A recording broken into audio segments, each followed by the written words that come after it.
It is finally here. Game week, San Jose State, week 0. We got that plus some traditions coming up next.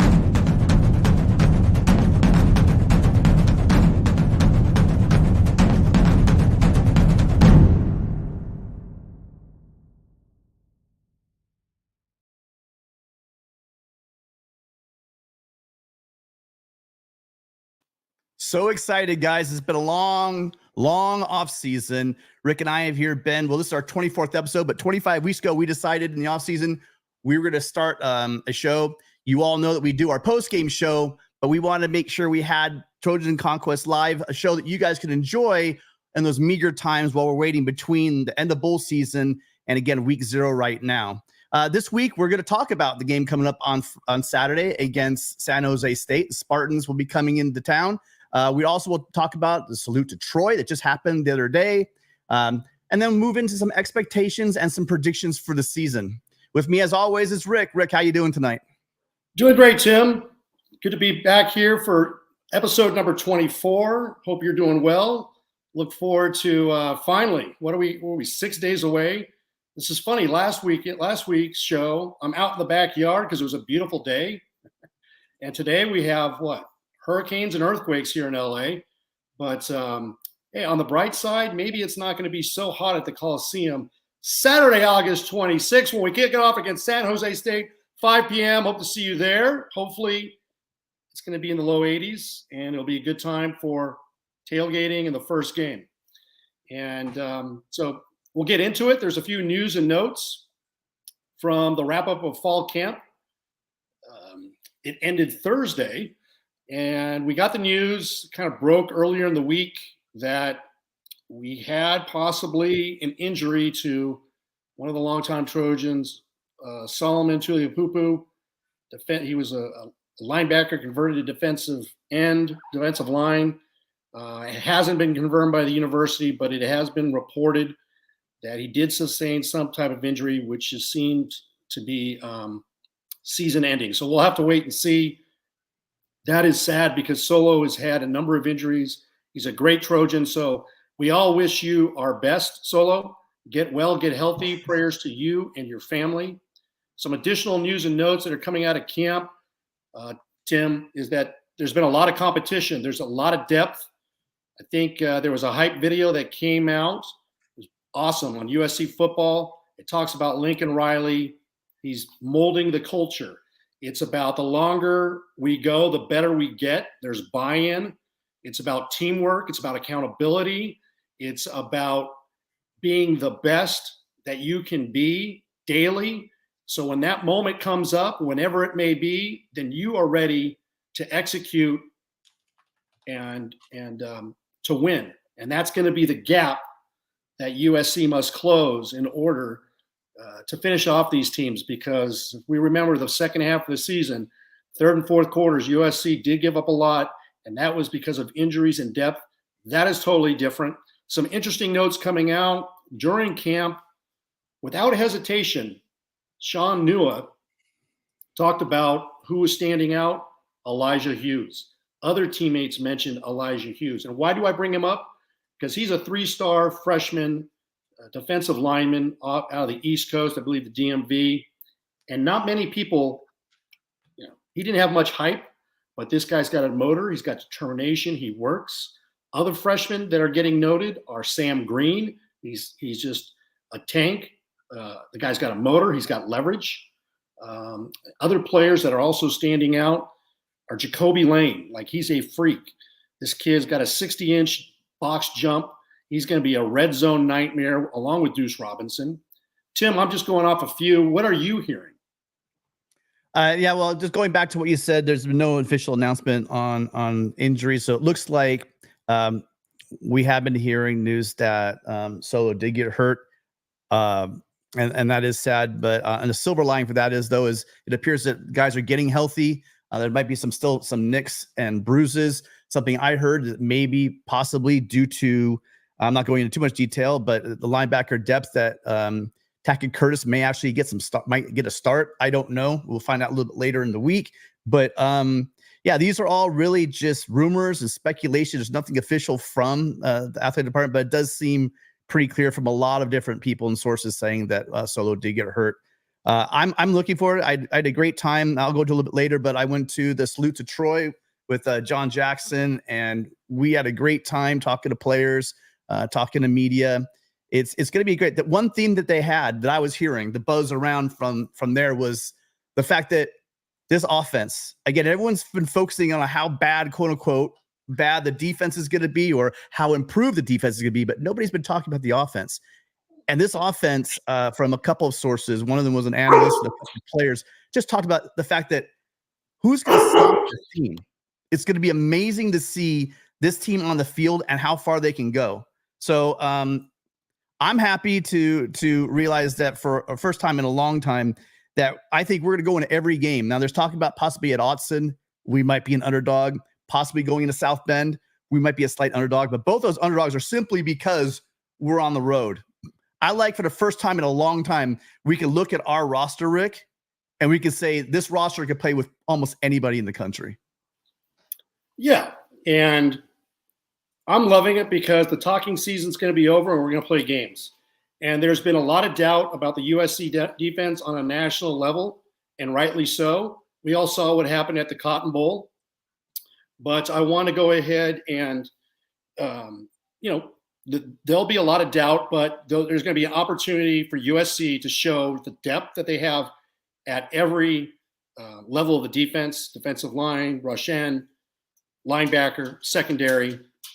Yeah, there is a lot of depth, competition for the ones and twos. And really, I think what we're going to see is where is the culture, where's the buy-in, the fitness. And so that'll all be disclosed. That'll all happen second half of the season.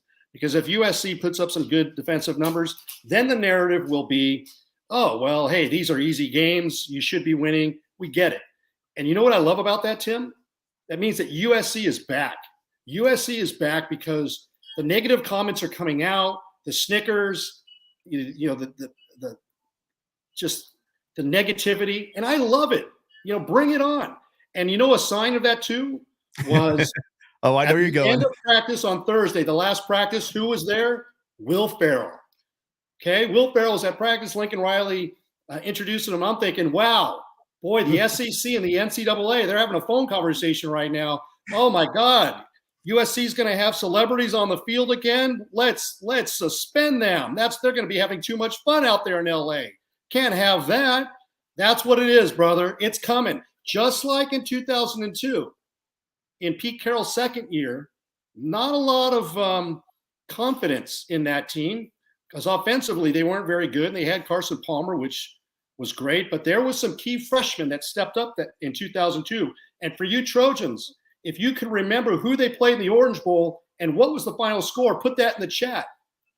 But USC had some key freshmen that contributed. That was the right tackle from Long Beach Poly. That was Winston Justice.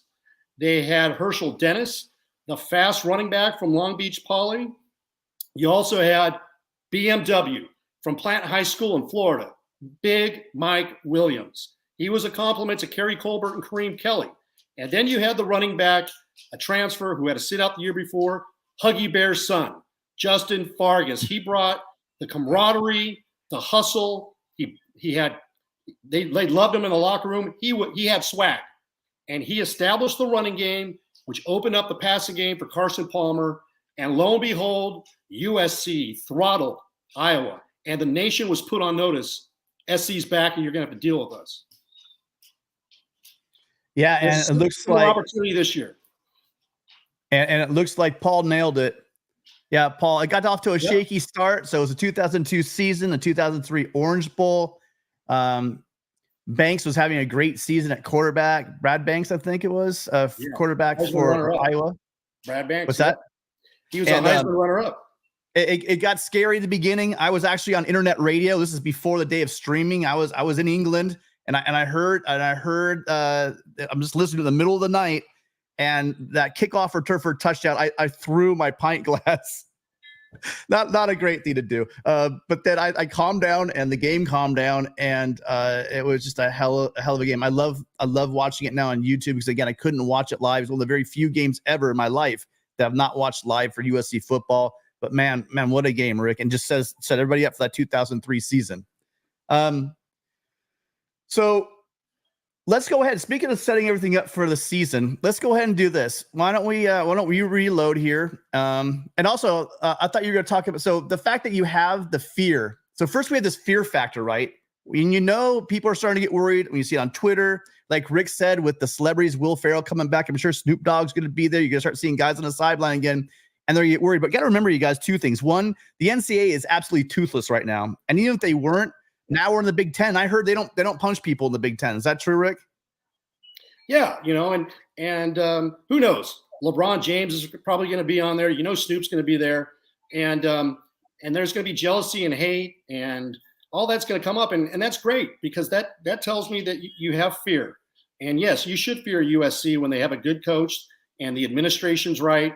And now that there's the players can actually make money on their name, image, and likeness. And like you said, Tim, the NCAA is toothless, and it's going to be great to see. And this is going to be the last year in the Pac-12, and USC has an opportunity to take care of business and win the last ever football championship in the Pac-12. Yeah. And so moving in, this is going to be a great year. This is the opportunities to be the last Pac-12 champion. As we move into we knew the writing was on the wall, and now it's official. It's basically, unless a miracle happens with the remaining teams, it looks like this is to be the last Pac-12 championship, possibly. And then also moving into the season, this will be the last time for the 4-team playoff as we move into the larger 12-team playoff coming up.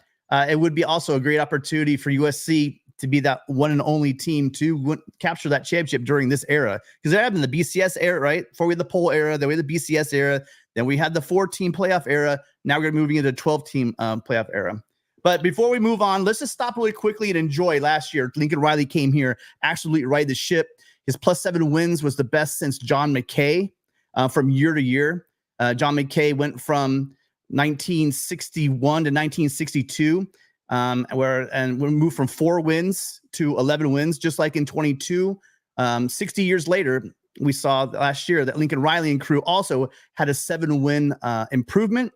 Tied USC at a Pac-12 record for the most wins in the first season, also with Robinson and DeBoer also last year had won 11 wins in his first season, as well as John Robinson in 1976. Caleb, he really had himself a year, guys, right? I mean, you name all the trophies he won, but in particular, the Heisman, the Maxwell, the Walter Camp, AP Player of the Year, Sporting News Player of the Year, CBS Player of the Year, and on and on and on. And then on defense, we had Thule.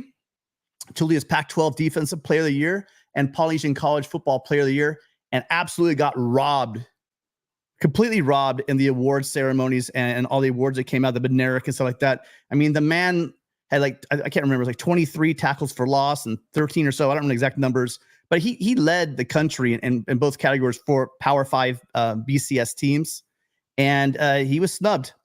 Then you had guys like Addison, Voorhees, Bullock, and Nealon, along with the other guys. The 2 consensus guys, Thule and Caleb, they were consensus All-Americans. That was the first time since 2012 that we had 2 consensus All-Americans, which again is just showing the direction this program is going.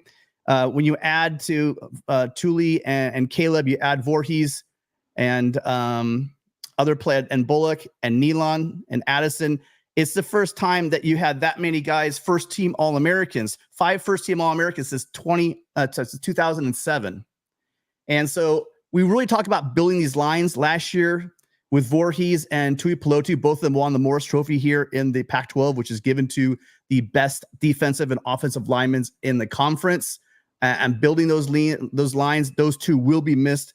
But as we'll talk about later on, the depth that we brought in, I think you really can't fill the shoes of both of those guys, just what they meant to this team. But you can add to them with the numbers that we do have.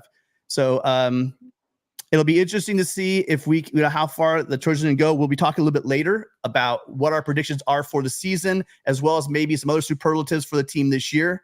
Rick, any thoughts on the amazing 2022 season USC just finished? Yeah, no, it was it exceeded my expectations. I think I had us at 8-4. Actually, no, I had us at 9-3. I had us at 9-3, and that was being optimistic. And it was, I think we had a great season, but the depth wasn't there. But the pieces that we did have were outstanding, especially on offense. But the coaching staff knew what they had to do. And I think they knew that they had some quality there, but they just didn't have the numbers. And now that's been addressed in the offseason. And I really like what the staff has done. Heck, if you would have told me at the beginning of the year we'd be in the Pac-12 Championship game in Vegas, I wouldn't have believed it, honestly, just because of the schedule and what we had to face. But to lose 1 point to Utah in the fashion that we did, we learned something. And then to go out and really the back half of the schedule, we were giving up over 22 points in the second half a game. You can't win that way. And we saw what happened in the Pac-12 Championship game and then in the Cotton Bowl. But Trojans, not to fear. You know, I had a feeling, I kind of was sick to my stomach watching us lose the Cotton Bowl to Tulane. And we've taken abuse all season long, and rightly so. But it's raining out here in Southern California. And let me let you know that on Christmas Day of 2001, in Pete Carroll's first year, we started off 1-4, and then we went 5-1. We won 5 in a row. We got to the Vegas Bowl, and we lost to all teams. Utah, 10-6. We couldn't score points, and that was the problem. So the reverse happened, Trojans. In 2001, in Pete Carroll's first year, we didn't have an offense. We scored under 25 points a game, but the defense was tight under Ed Orgeron. And we had Sean Cody and all these great Trojans, Troy Polamalu. The defense was number 9 in the country that first year. And so, yeah, I knew, though, walking out of there, that the future was bright. Just like I knew when I turned off the TV, watching that Cotton Bowl, that the future was going to be bright. And, yeah, nobody would understand that on a national level, just like they did in 2002. But when USC went woodshed on Kirk Ferentz in Iowa on national TV in the Orange Bowl, they had Dallas Clark as their tight end too, by the way. The country was put on notice. And that's the beautiful thing about USC that not many people get, is that our ceiling is very high. And the ceiling in the floor is still higher than most programs. And if you're not checking out Matt Zemek, check out Matt Zemek and Trojan's Wire, because he picked up something that I was laying down last week. I just kind of noted that at USC, and Tim went so well describing the previous coaching regimes, John McKay won a national championship in 1962, his third year. John Robinson won a national championship in 1978, his third year. Actually went down to Alabama and beat Alabama in Birmingham and Bear Bryant. Not many teams do that, okay? And then in 2003, Pete Carroll beats Michigan, a Big Ten foe, in the Rose Bowl, 28-14. So not to say that Lincoln Riley's going to win his third year or his second year, but there's some coaches out there that have won a national championship in the second year at that school. And that was Bob Stoops at Oklahoma, Jim Tressel at Ohio State, and another one that comes to mind is Urban Meyer at Florida. So, hey, he's got Caleb Williams. Who knows what can happen? If that defense is a top 40 defense, we're going to the college football playoff, and we're going to win the Pac-12. So a lot to look forward to, Trojans. Last year was a building block for this year, and it's ready to rock. It's time to rock and roll. Yeah, and when you have, again, 2 unanimous All-Americans and 5 total first-team All-Americans on a team, it was a question of depth. And as Rick just talked about that, and America's probably going to find out, a lot of that depth on defense now has been addressed, and not just depth just to fill slots. We're talking starters from programs across the country, quality depth to add to the already stacked team that we had to begin with. And so, Tim, do you have that bell thing? Subscribe. Do you have that? Can we throw that down? Can we throw that down? Because you know what? I get it, I get it. You know, Trojans get this. They know. They watch our show. And we appreciate everybody tuning in that are fans of other teams. And guess what?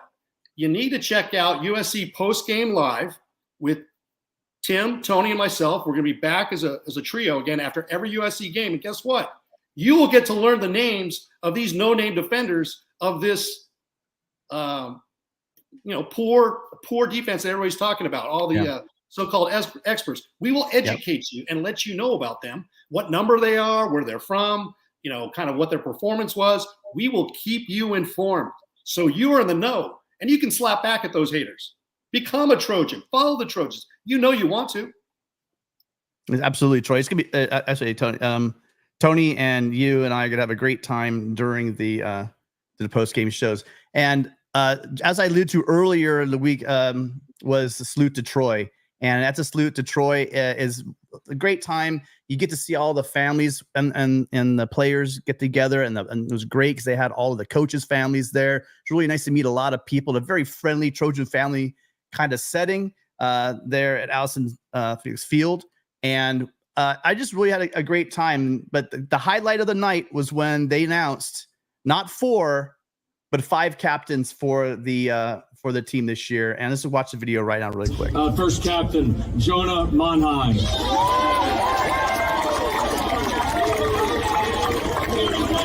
Your second captain, Justin Dietz.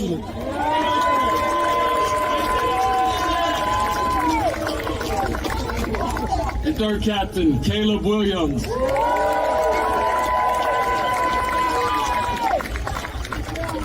Fourth, Shane Lee.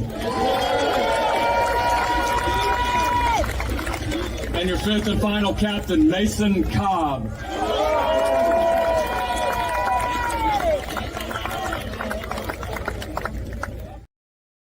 And so, again, if you notice there were 5 instead of the traditional 4. I heard from a couple of parents that was a very close vote that I heard. And interesting to see. I think the issue here is in order to go and win a Pac-12 championship, in order to win a national championship, you need to have the right leadership. You need to have those guys when you're way out ahead, you need to keep guys focused and on their game. When you're down and you need to rally your troops, you need someone to focus, get the guys out of their shell shock, especially on the road when we go to Autzen, especially when we're in South Bend. You're going to need to have those kind of leaders that are going to step up and just steady the team.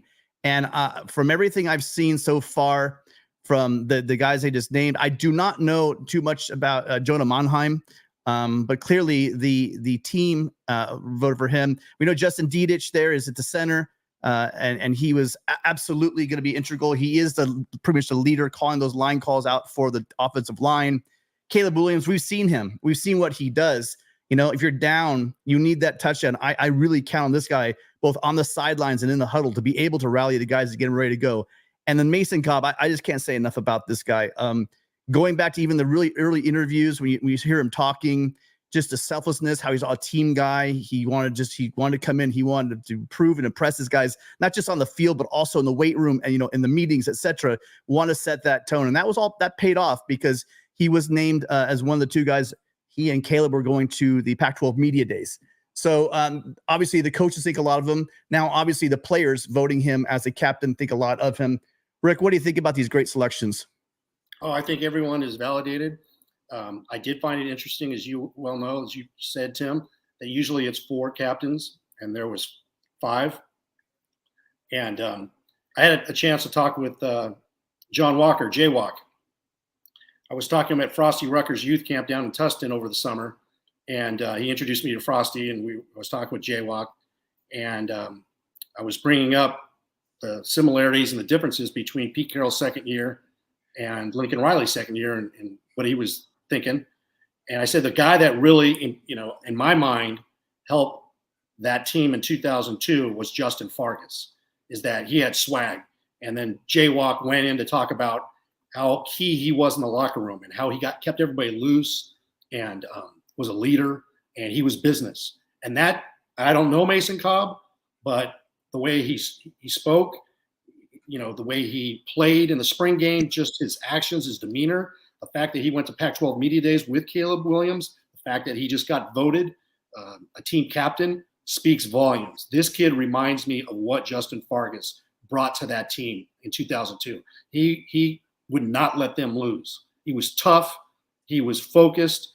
And that was his last year. And he got drafted by the Raiders and played, I think, 9 years in the NFL. Mason Cobb, I think, has similar aspirations, want to go in the NFL. And so he's coming here to be the heartbeat of this defense, to guide them. And I'm a numbers guy, Tim. And Caleb Williams is 13 and Mason Cobb is 13. And should I dare say it?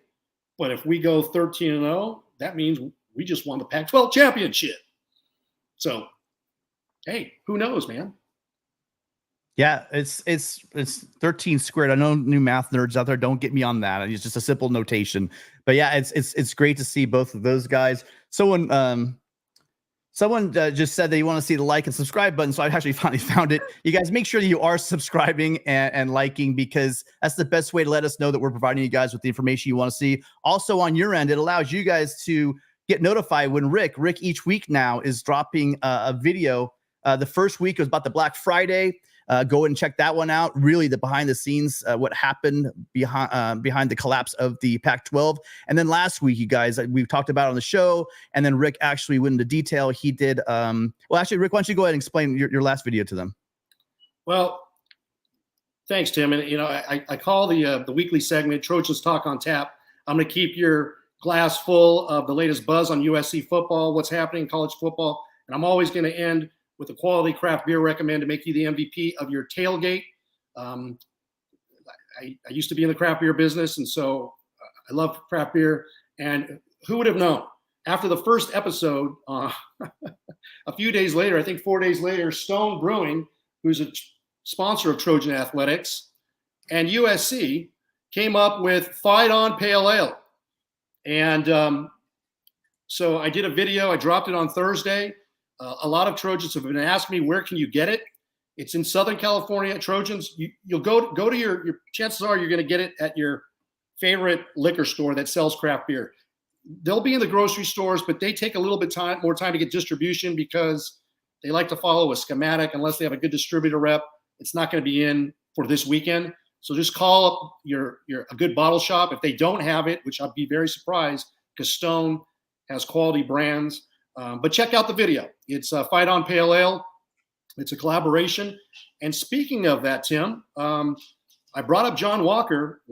Why don't you go ahead and give the audience another reason to come check us out and like and subscribe so they know when we're going live. What do we got going on Friday, Tim? Yeah, this week also we have two very special guests coming in. As Rick just said, we have John Walker, cornerback during the early Pete Carroll years, national championship team. That great the Bush Push game. He'll be joining with, as always, his sidekick USCJ. They're going to be joining us to do a great preview of the season. We're going to go in depth. It'll be this Friday at 4:00. As always, here on the channel, we try to get you guys the best guests we can. Again, I'm dropping also this week the Phil Steele video. That should be coming out. The interview he has about the preseason and for us and how he thinks we're going to fare this year in the Pac-12.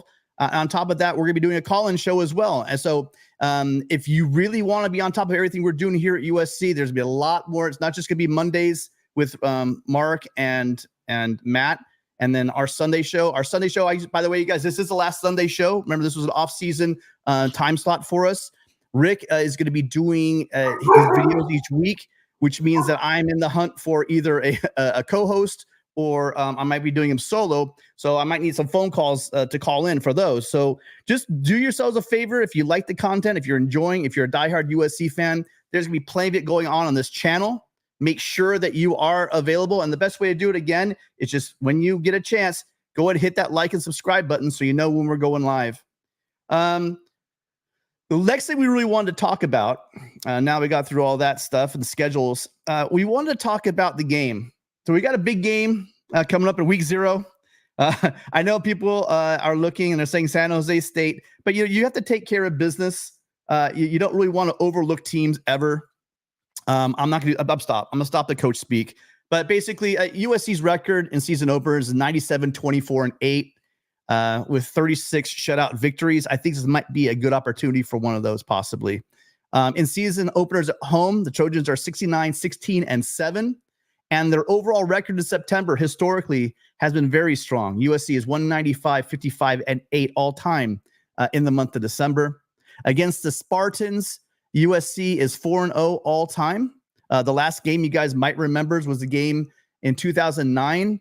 The very first game for a young, blonde-haired, blue-eyed quarterback from modern day, Matt Barkley, came into the game. His first game, Trojans won that one easily, 56-3. And just getting maybe a tune-up for that really memorable game we also saw in the Horseshoe with Stephon Johnson just scooting over the right to break the heart of Mark Rogers. Oh no, hold on. That was when he was younger, when he cried at the bus stop. This was one he probably was just crying in his beer on that one.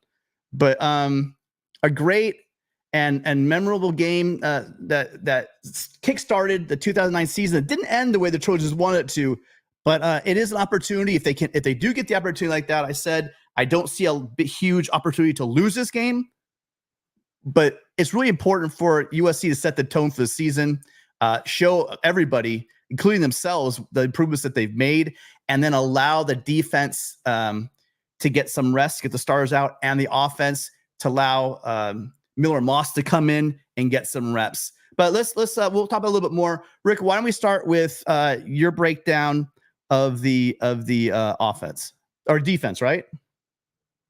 You got defense. Yeah. You're on mute. Thank you. Apologize. We had I just lost the American flag, came down, and some patio furniture is getting tipped over. So the dogs were barking, and I put myself on mute. But San Jose State, they're a Mountain West team. They're head coached by Brett Brennan. He's in his 7th year overall. He's 27 and 42, but he started off 3 and 22. They've kind of turned it around the last couple of years. They did finish 7-1 in 2020, the COVID shortened year, and they won a Mountain West conference title. So in terms of what they have coming back and how they performed last year, they were 7-5. They had losses at Auburn, 24-16. They lost to Fresno State, 21-17, at San Diego State, and at Utah. They beat teams like Wyoming, Colorado State, Hawaii, Nevada, Michigan, and Portland State. So their losses were on the road. This year, last year their pass rush was the best in the Mountain West. They had lots of turnover on the defensive line, losing ends Cade Hall and Viliami Fehoko. They were able to put pressure on the quarterback. That was part of the strength of their defense. Can they do that this year? They have a scheme. They have a system that has been put in. So maybe they have some guys that we don't know about, but that is going to be an area to look at, is can they put pressure on Caleb Williams? The D-line might be questionable, but the linebacker should be solid with Byron Parham. He's an undersized player, but he does a little of everything no matter where he lines up at linebacker. And he was second on the team with 74 tackles. Former Oregon State Beaver Matthew Tago has the ability to be a stat sheet filler if he can stay healthy. And the secondary might be the team's second biggest strength behind the quarterbacks. The pass rush and defensive style certainly helps, but the Spartans are known. They return a loaded experience at safety position with Trey Jenkins. He's the best of the bunch.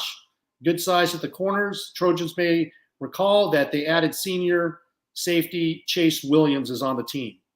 So San Jose State is not going to have a lot of time to tune things up. They're going to start the season at USC. They're going to be home to Oregon State.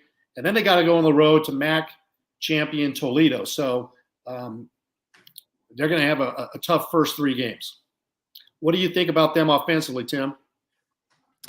Well, offensively, the one thing they're really good at is they led the Mountain West in not turning the ball over. So they're an efficient team. They're bringing back a veteran line. 4 of the 5 guys are coming back, led by their center, 314-pound center Anthony Pardue. And they're looking to be a running game. Now, if you think about it, they brought over Siobhan Cordero. They brought him over from Hawaii. He transferred in. He had 3,251 yards, 23 touchdowns, and added 5 rushing touchdowns last year. He's an efficient veteran leader. They're looking for him to stay ship behind that offensive line, and then hopefully to pick up the running game with Kyrie Robinson, who had 752 yards last season. So overall, I'm not looking for this team to light the Coliseum scoreboard up, but they bring in some veteran experience, and it's going to be a good warm up for USC. I'm not going to sugarcoat this. These are the teams that USC is supposed to blow out, and I'm really hoping to see. The key here is looking at the defense. You're not going to learn a lot about the defense in the first 6 games, especially the first 2 games of the season. But what you will be looking for is, are guys in their assignments? Are they stout? Are they breaking down? Are they filling those run? Are they filling the run gaps? Are they missing assignments? That's what you want to look for in these first 2 games. And I think we're going to see a lot of that with a veteran quarterback, and a veteran line should test the defense a little bit early. Rick, anything to add? Yeah, the one thing I'm looking for is, we've played San Jose State before, and I believe it was in 2021? Was that the year? Yes, when Clay Helton was relieved of his duties, and I think we did start the season against San Jose State. Trojans out there, help me out. I believe we played them in 2021. Yes, the second game. It was their second game. I believe it was our first game, and we beat them 30-7. But that game was a lot closer, Trojans, than we would have liked, and we scored some garbage points at the end. But that was a big red flag with Clay Helton. And then we all saw what happened with Stanford, and then boom, we move on. So I'm hoping I don't see that on August 26th, 5 o'clock at Coliseum. I expect to see more of what happened with Rice last year. And I hope to see a lot of players on defense rotating in. I hope it's Miller time after you've had your stone fight on Pale Ale, whether on draft or in can at the Coliseum. But hopefully sometime in the third quarter, it's Miller time. That's what I'm expecting. Oh, and by the way, the can says, put the victory symbol up when you're drinking the Fight On Pale Ale. Fight on. Ooh, that tastes good. So the Trojans, again, are looking to get things use this game as a showcase. Someone earlier in chat, I was just looking for it. Someone earlier in chat was asking, when do you think that the Stars are going to be pulled out? I think that in the game 1, you are going to want to get them a lot of practice, but you got to remember that you also have some new guys on that offensive line. I think you're going to want to keep your Stars in. I think the game's going to get out of hand pretty early in this one, but I do believe that you need to treat this as a full contact scrimmage. Obviously, you don't want to risk players. I mean, 2 positions on offense that we really need to protect are quarterback and center, and quite frankly, a couple positions on the offensive line. They are deep on offensive line, but I like the lineup. I do think, though, that they're going to need some time in these first 5-6 games to get a lot of time to gel together, because as the season rolls on and the competition begins to get a little more difficult, they're going to need those reps. And one thing that we were lucky about last year is just the amount of reps that team had together last year. That veteran line we had last year, they started with Clay McGuire before Lincoln Riley got here. Those guys got a lot of playing time, a lot of reps together. And of all the position groups in football, your offensive line needs to be on the same page, needs to get that feel for each other. So I would think that you want to try to keep the offense and the defense as together as they can for the first half. I do think you'll start to see some people pretty early in the second half coming in. I'm going with the score of Trojans 52, Spartans 16. Yeah, I don't think they stop us. I was saying 56-7. I think somehow, some way, it's early in the year, some busted coverage, whatever. I think someone's going to spring loose. I think that's their 7. But I think it's going to be pretty one-sided. You guys go ahead and give us your thoughts. Or, if you are watching this live, leave it in the chat. If you're watching this on replay, please take a second and drop it in the comment section. Let us know. What do you think the final score will be on Saturday? Yes, it's probably going to be a blowout. But what will the actual score be? It'd be interesting to find out how close everyone got. So this is a cool picture that I saw. It's been floating around the internet. It's been all over Twitter and on Facebook. And it's just a really good picture because it just shows you two pretty amazing athletes. One is Caleb Williams rolling out like we saw him do a million times last year. And then he got Tackett Curtis 25 right on his heels. He calls Caleb was when they're talking about Tackett being called Captain America by the running backs and by Kyle McDonald. He snapped back. He says, "Is it Captain America?" No, I haven't said that. He's all, but he says, "I call him the Destroyer." Rick, are there any players in just that you think that may or may not be household names that are going to spring out sometime during the season? Obviously, Caleb Williams is a household name. But a guy like Tackett Curtis, I know a lot of people that follow recruiting aren't going to be and watch this show are not going to be a stranger to his name. But a lot of people in the stands on the 26th are going to be wondering, hey, who's this number 25? Are there any other numbers that you could think might pop out? 34, Braylon Shelby, freshman from Texas, rush end. He's going to stand out, in my opinion. And then I also look at Elijah Hughes, who I mentioned earlier, freshman defensive lineman. I also look at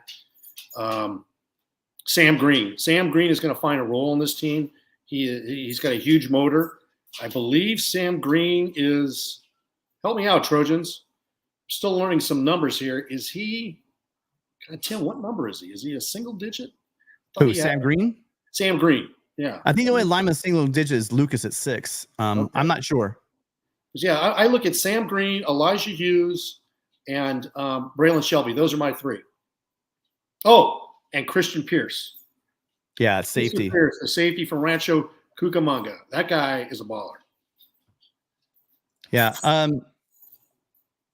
It's gonna be fun, you guys. So this is almost like preseason. You guys are gonna be able to see a lot of these guys. If you didn't go to the spring game, second half of this game, you guys get your butts out to the Coliseum. That's one thing that Lincoln Riley said also at the salute to Troy.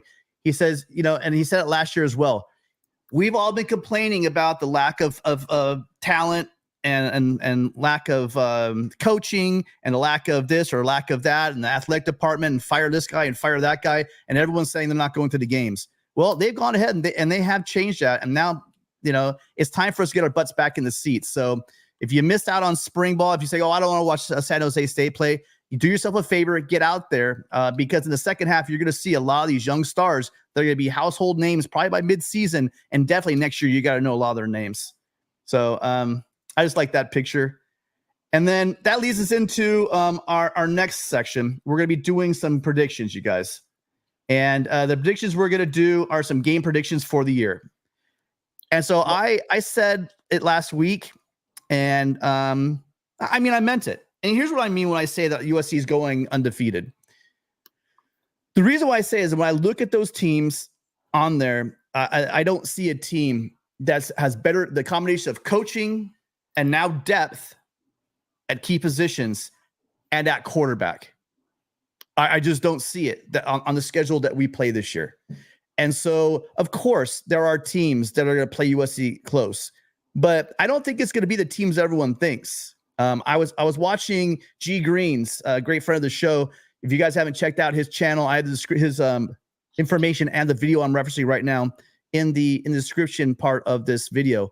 He did a breakdown of all the games, and I agree with him. He's talking about the game up in Autzen, and everyone's thinking that's the game that USC is going to lose. And I tend to agree with him. Their secondary was bad last year, and they didn't get much better this year. And with the receivers that we have, their only hope is that Bo Nix is going to go. Oh, sorry, we'll get into that in a minute. So, but basically, he said that USC is going to beat Oregon by probably double digits, and I tend to agree with him. But we'll talk about that when we get to the game itself. I'm really excited about this season. So when I said we're going undefeated, that's assuming, right? Because you can't do this. I'm not going to assume that we lose one of our key players because that's absurd. That's just guessing. But when I look at the teams that we play and the players we have and the coaching staff that we have and the dude that's playing at quarterback, I just don't see us losing. So I don't want to be wishy-washy and say, well, I see us losing, one or two of these 3 games above, because it's going to go that way. I'm going to assume that we don't lose. When I do this breakdown, I'm going to assume that we don't lose Caleb Williams, and I'm going to assume that we are relatively healthy on the offensive line. So if we can do that, I see us going really, really far into season. Do you want to give our numbers first, Rick, or do you want to break them down per game? Let's break them down per game, and then we can do our, figure out our numbers there. Yeah. Let's do that. All right. Yeah. Platschke here. So both Rick and I had the same exact reaction when we saw our old buddy Bill, 8-clap Platschke write this article, because we all remember when he told us this was a Bruin town. This is the same guy, okay? And he's telling us that USC is going 12-0 this year, and that we're going to sweep right through the regular season. And it almost made me want to change what I was saying, because I'm wondering what his angle is. I'm wondering if he's setting everyone up. So if we have 11-1 that we underachieved, I don't know, but it's out there. And go ahead and read the article if you'd like. I didn't really spend time doing that. The season itself. So we're going to go through the season. We're going to give you guys an idea. We don't have a lot of time to go into in depth on all these teams. Basically, Rick and I are going to run through them, and we're going to say who wins. And I don't think we're giving a score, are we? But we say it's a close game. Just if we win close or win big, that'd be the best way to do this. A couple comments, and then hit the next team. Okay. I just mentioning Platschke. I got a text from our friend of the show, USC Gaucho Jay Miley, who I think is in the chat. At least he was at the beginning. I got a text before 9 o'clock this morning alerting me of what Platschke said in the LA Times article. So, and he had some choice words about Platschke as well that I can't share on this channel. But we all know that Bill Platschke is a UCLA homer, doesn't really give a lot of love to USC. So it was very surprising to see. He's got some ulterior motives, we know. But I think he used the terminology cruise through the schedule. All right, Platschke. So first game, like we just talked about, I think we're both on the same page. We both said that San Jose State is going to win big. Thank you, tight end delay. You guys, go ahead and drop your score. What do you think will be the score to chat if you haven't already done that? We'll move on to game 2. Game 2 is also a home game versus Nevada Wolfpack. They have John Jackson, JJ's son, transferred there this year. Unfortunately, I don't have a really optimistic outlook for that. I think USC, just talent-wise, is just going to be show this game. USC wins big. Yep, 2-0. Okay, game 3, Stanford. Stanford, I'm still getting vibes of the Buddy Tevens era and just going down the drain. This is not Jim Harbaugh. Stanford, USC also wins big. Yeah, Troy Taylor's in a rebuild. 3-0. At the Coliseum, USC starts off 3-0, and then it has a bye week. So we're hoping that they better hope that Taylor's more like a Harbaugh than a Tevens, because I'm getting Tevens vibes. Then we're moving on to ASU. So we're going to be visiting the Sun Devils. I really, again, I do like Dillingham. I think he's been great, but I just honestly think that this is a team that could give USC some struggles, but I think USC pulls away in the second half, also winning by double digits in this game too. This is our first road game of the year, correct? At ASU? Yeah, but this isn't Pete Carroll. We don't have Pete Carroll. We don't have to worry about the first. We're going to bring a new rule for openers, road openers. Remember, Pete Carroll used to struggle in those, but this will be our first one. Okay, so Trojans that are out there that live in Southern California, we got an added feature for you this year to our USC postgame live show. We have 5 away games, starting with the ASU game on Saturday, September 23rd. Game time is still TBD. I'll be doing the postgame live show from Tustin Brewing in Tustin, California, and we are going to be having a former USC player at each of the 5 games. Tim may or may not be joining me. Hopefully he can make a few games, but yours truly will be there at Tustin Brewing. We want to get some of the SoCal Trojans to come on up, plan for your away games, but that'll be the first one. And that's Kenny Dillingham, similar to Stanford. He's rebuilding. He's had the second most turnover in his team. ASU will have a few challenging games to start the year. This will be their 4th consecutive home game. I expect them to give USC a big effort because everybody does, and this is a measuring stick game for the program.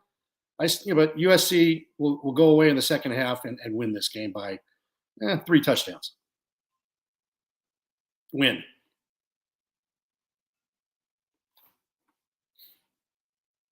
I think you're on mute.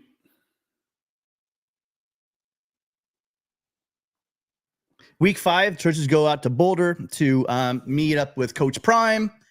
And now this time we coming. And I'm telling you, this is going to be an absolute bloodbath. I've heard some absolute morons nationally, I'm not going to name names, saying that USC might drop this game. Now the guy, sorry, I shouldn't say plural. There's one guy. He happens to be an Oklahoma fan. Thinks that this is going to actually be a game. This game is over sometime in the second quarter. USC is going to torch the defense. I don't care that they've got some great guys, but they do not have the depth, and they will not be able to keep up with USC's offense. The defense in this game is going to shine as well. USC, this game's over in the second quarter. We're going to get to see what USC is made of in this game, because this is going to be, again, a measuring stick game. This is Deion Sanders. Colorado has never beaten USC. I believe USC's 15 or 16-0 all time against Colorado. It's the last time that USC will probably play Colorado for decades. And they're going to want to take it to USC. I see the game being close at the beginning and USC pulling away. This is the second of a back-to-back road game. This is college football. Strange things happen. But I want to see if USC can take care of business, but I'm not as confident. I know we're going to win the game. I don't think we're going to bulldoze them, but USC wins this, and we're 5-0. So you think this is going to be relatively a close game? I think it's going to start off as a close game, but we're gonna pull away and we're gonna beat them handily. But okay, for those reasons that I laid out, yes. All right, and really quickly, thank you, Slap Happy, for a $3 super sticker. Again, every week you support the channel and the show. We really appreciate you showing your support. And I can't give away. No spoilers, but I like your number there.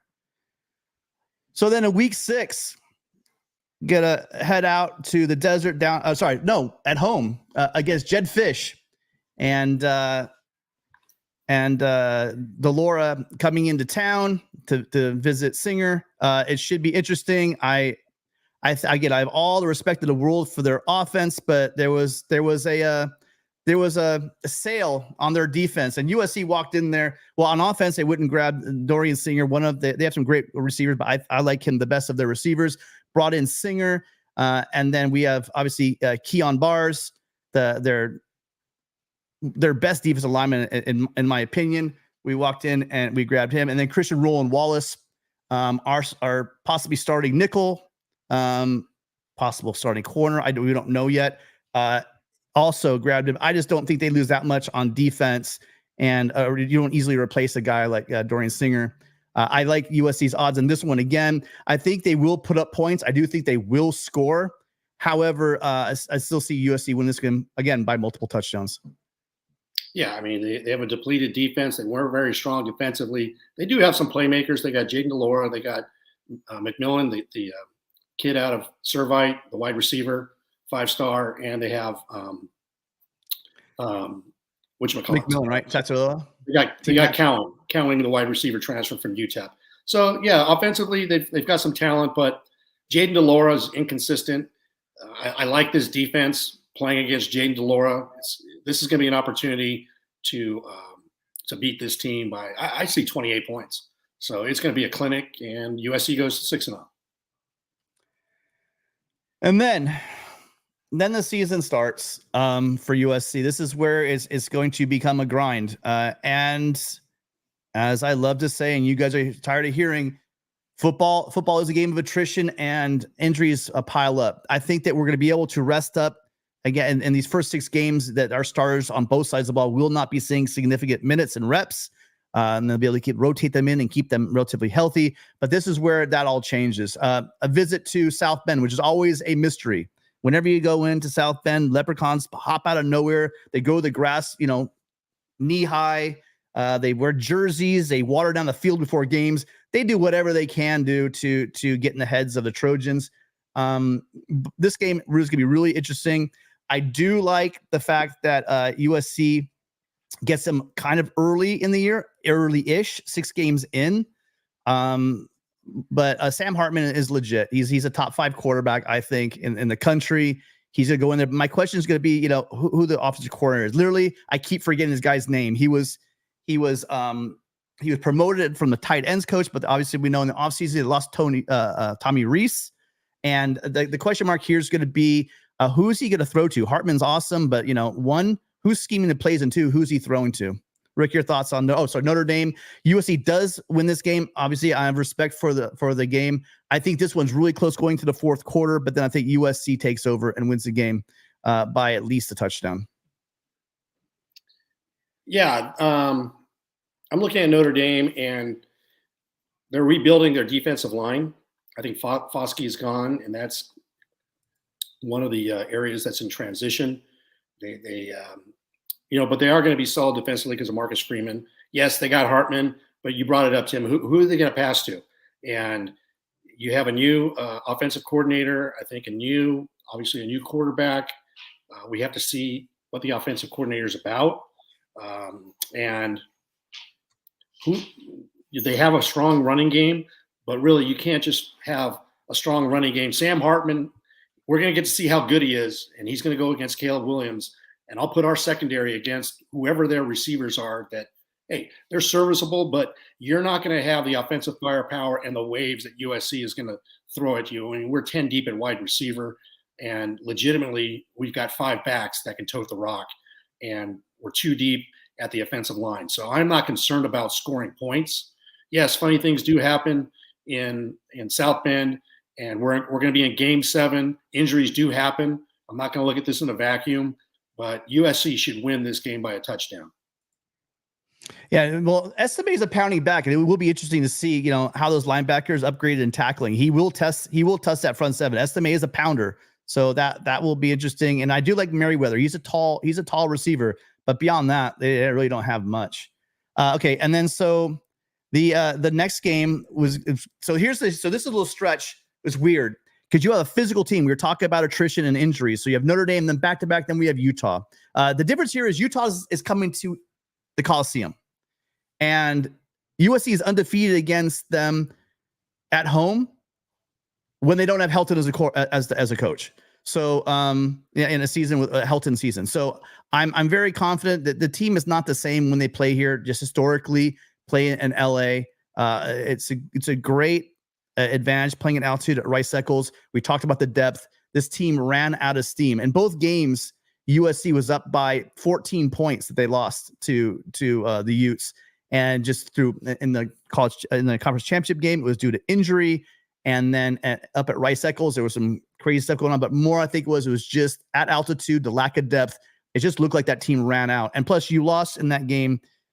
You lost Eric Gentry, which is the heart and soul emotionally of that defense. That was a difference maker. So at home, Utah, I think I see also, I know Utes out there. Sorry, Larry. I think USC wins this one big as well by at least 2 touchdowns. Yeah, Trojans, if you can only make it to one game this year, arguably, at the Coliseum, arguably, it's between Washington, UCLA, and this game. I would choose this game because USC, that place is going to be rocking, okay? That Coliseum is going to be rocking. It's going to be sold out because USC has payback with Utah.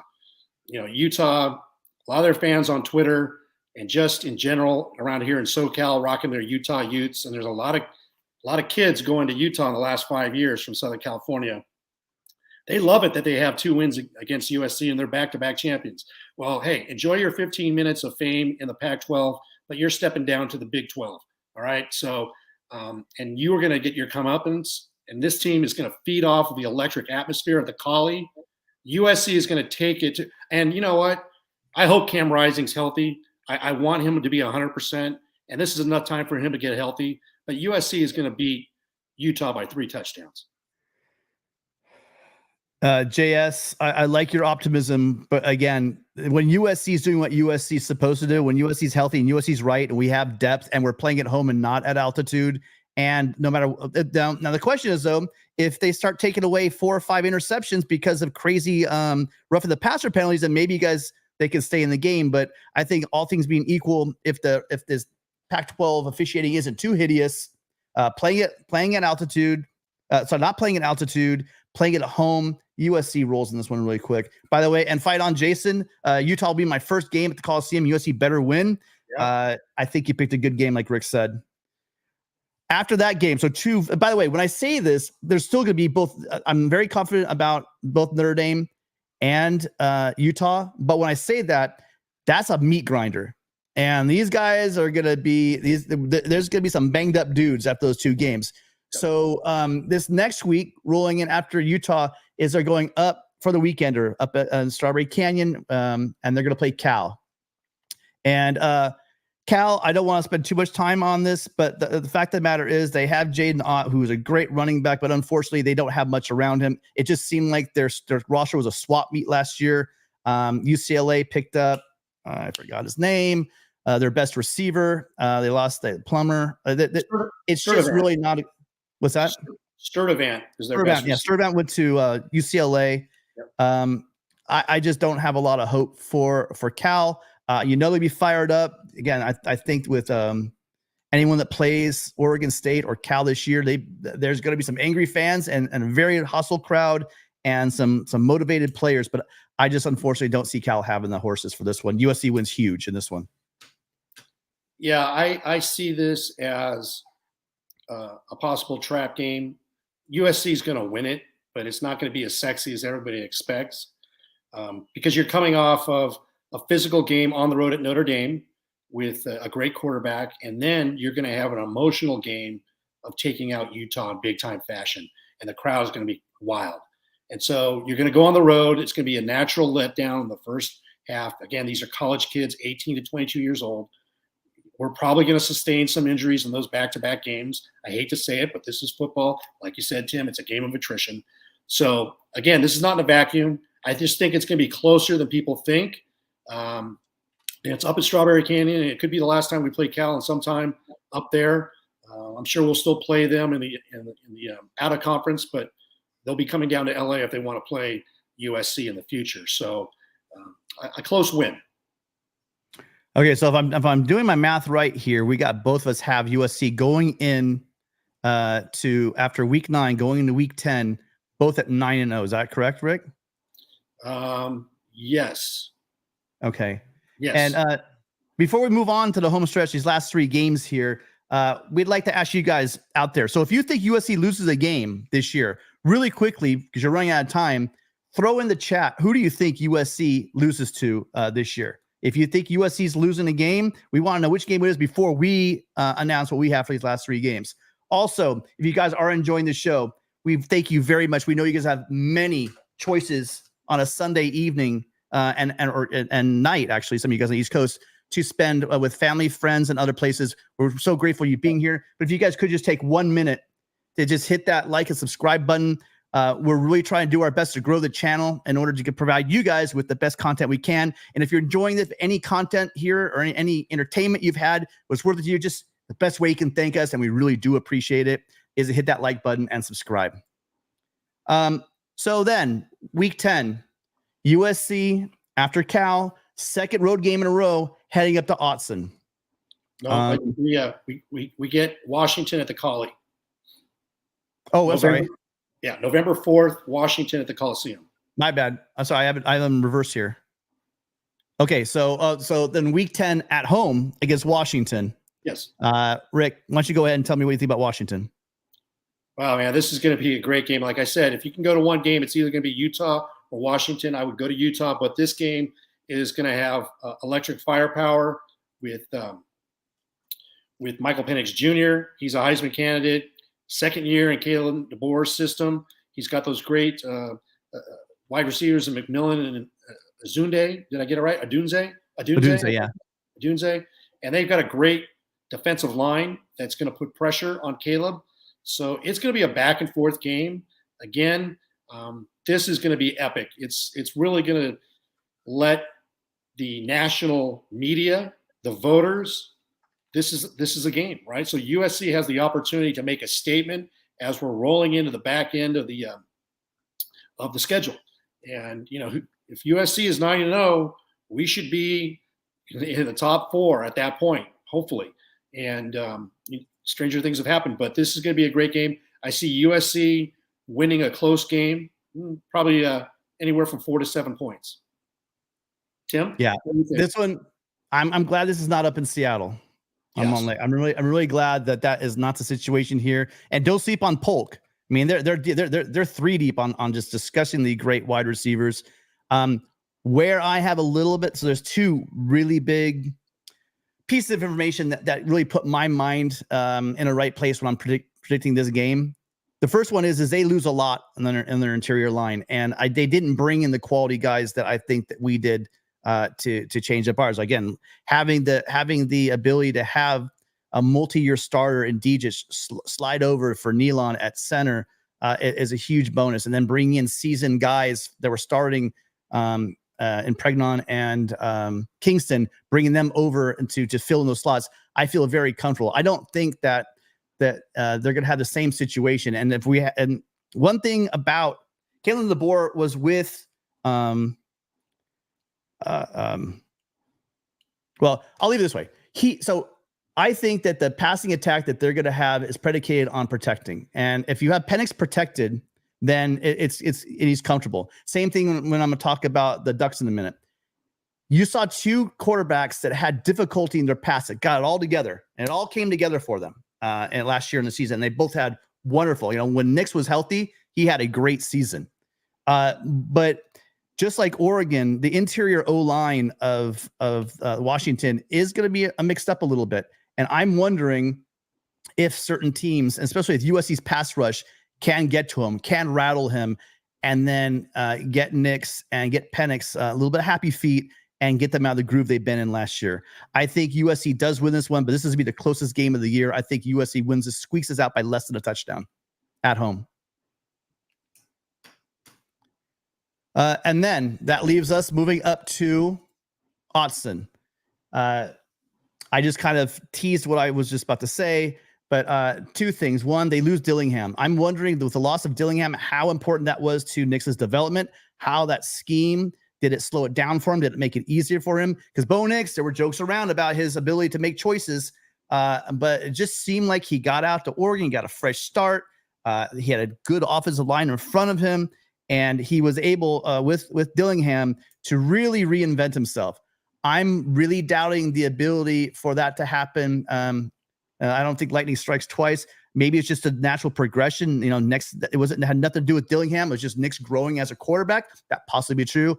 But I'm thinking that, again, if he doesn't have the time to throw, and I do think that this USC defensive line has studs up there, and I think that they're going to get to him. I think they're going to pressure him, and I think we're going to see some turnovers from Bo Nix. I think USC wins this game up in Eugene by more than a touchdown. Great analysis, Tim. Way to break that down.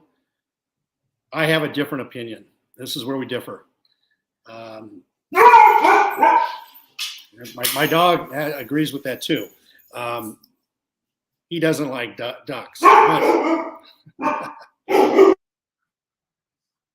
And he knows Rick's pick, and he's getting mad at him. I agree with his dog.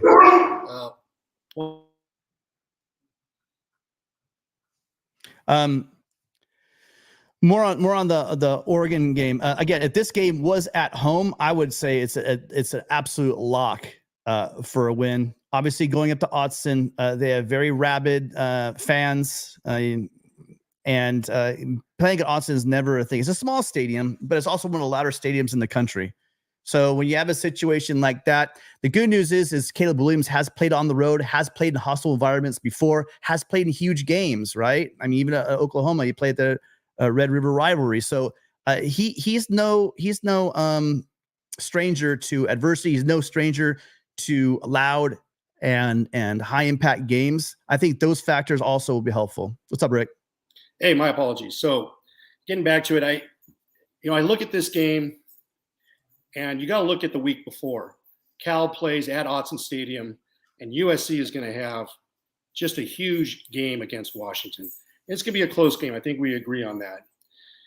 And this will be the 5th game after going to Notre Dame, against Utah, at Cal, against Washington, and then we got to go up to Eugene. And it always happens every year, with a lot of teams. You have a game that you get into a dogfight, and really it doesn't matter. Turnovers will happen. Injuries happen. This is the 11th game of the year. You have to expect some of that's going to happen. Who knows what the weather's going to be? But I'm just saying this is going to be one of those days where turnovers are happening. Bo Nix is going to be electric. That crowd is just going to have venom towards USC. And I just don't see the Trojans getting out there with a win. And I'm just giving you reality here. It's about the schedule.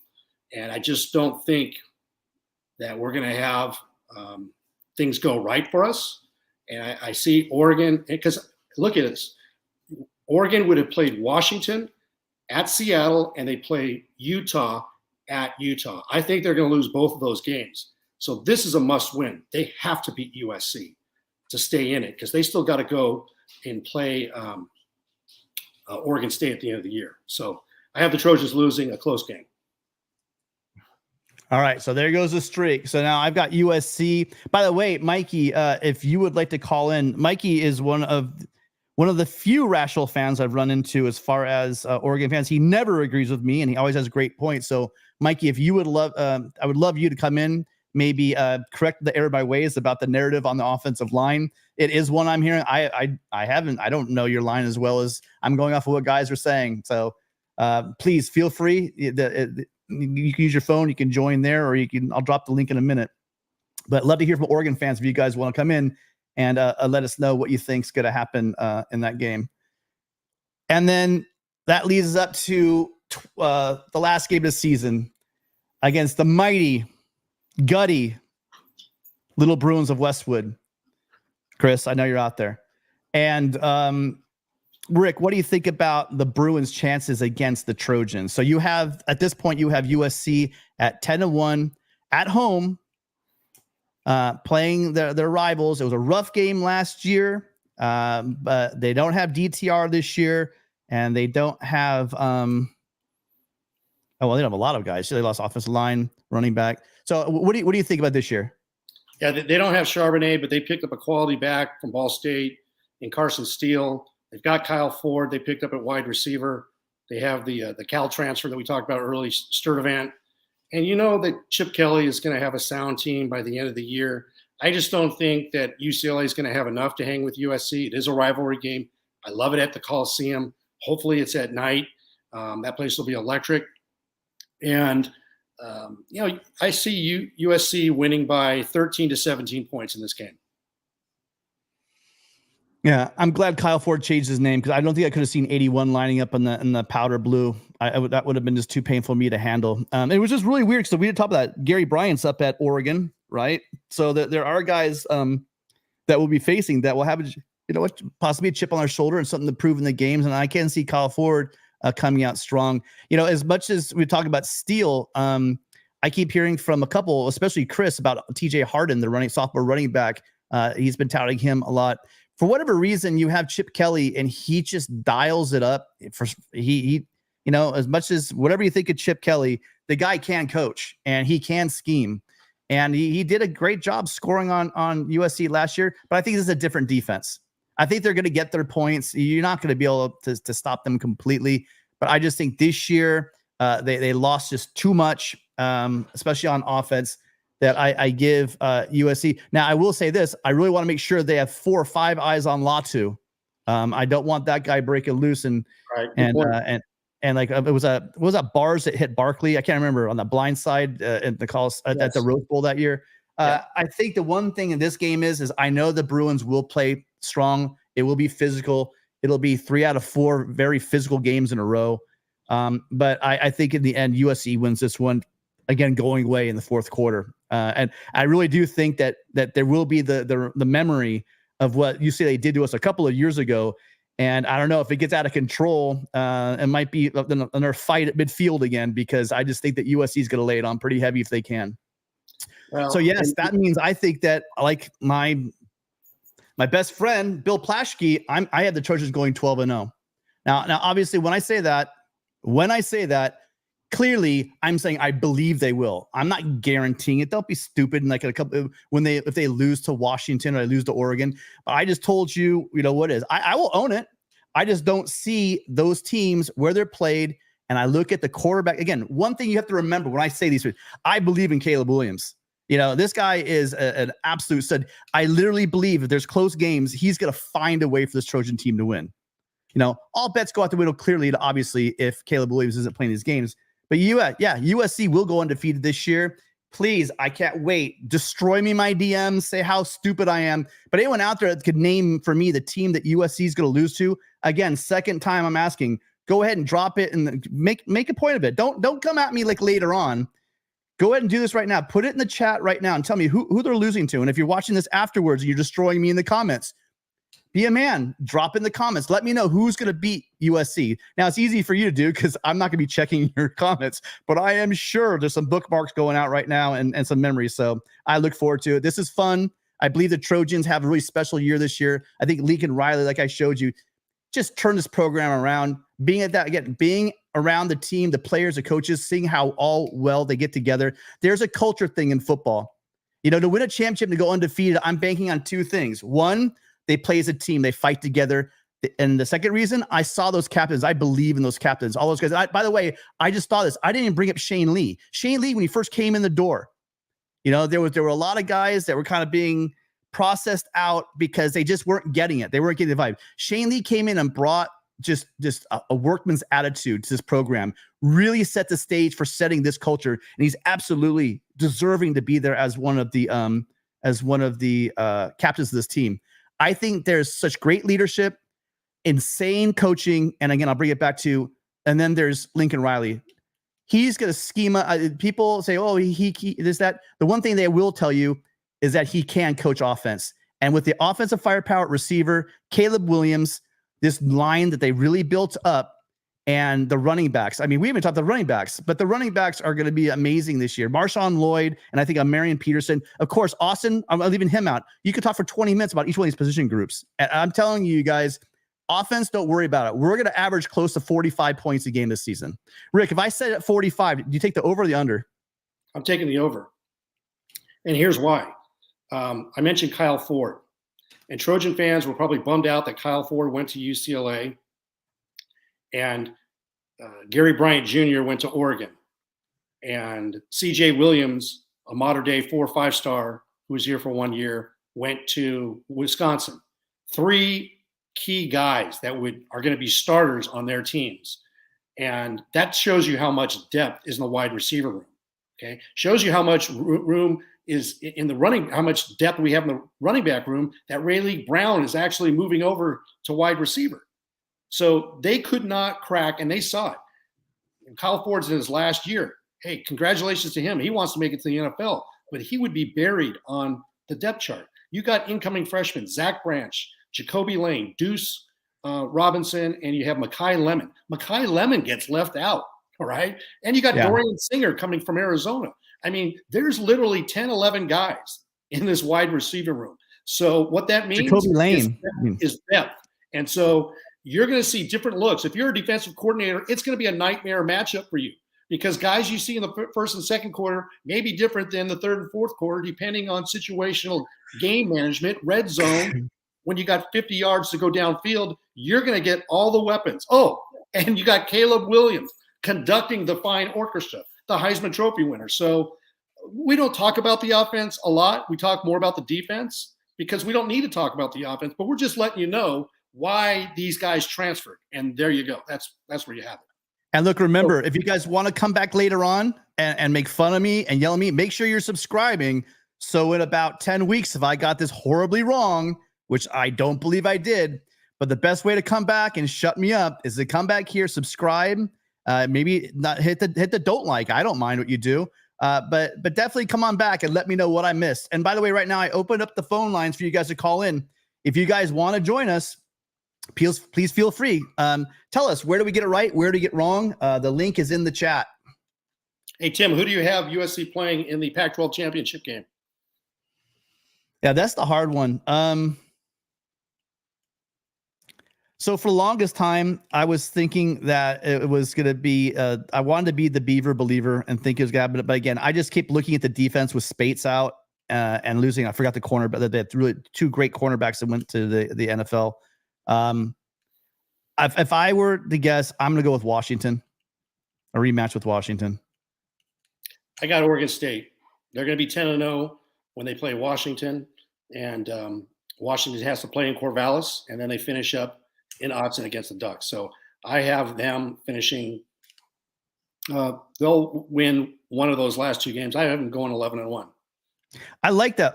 I love what Johnson Smith is doing with the offense. I think that DJ Uyunglele is going to have a renaissance there under his tutelage. I do believe it. I do believe that the running game with Martinez can be balanced, and I do believe that the offensive line is going to protect him. All the plus.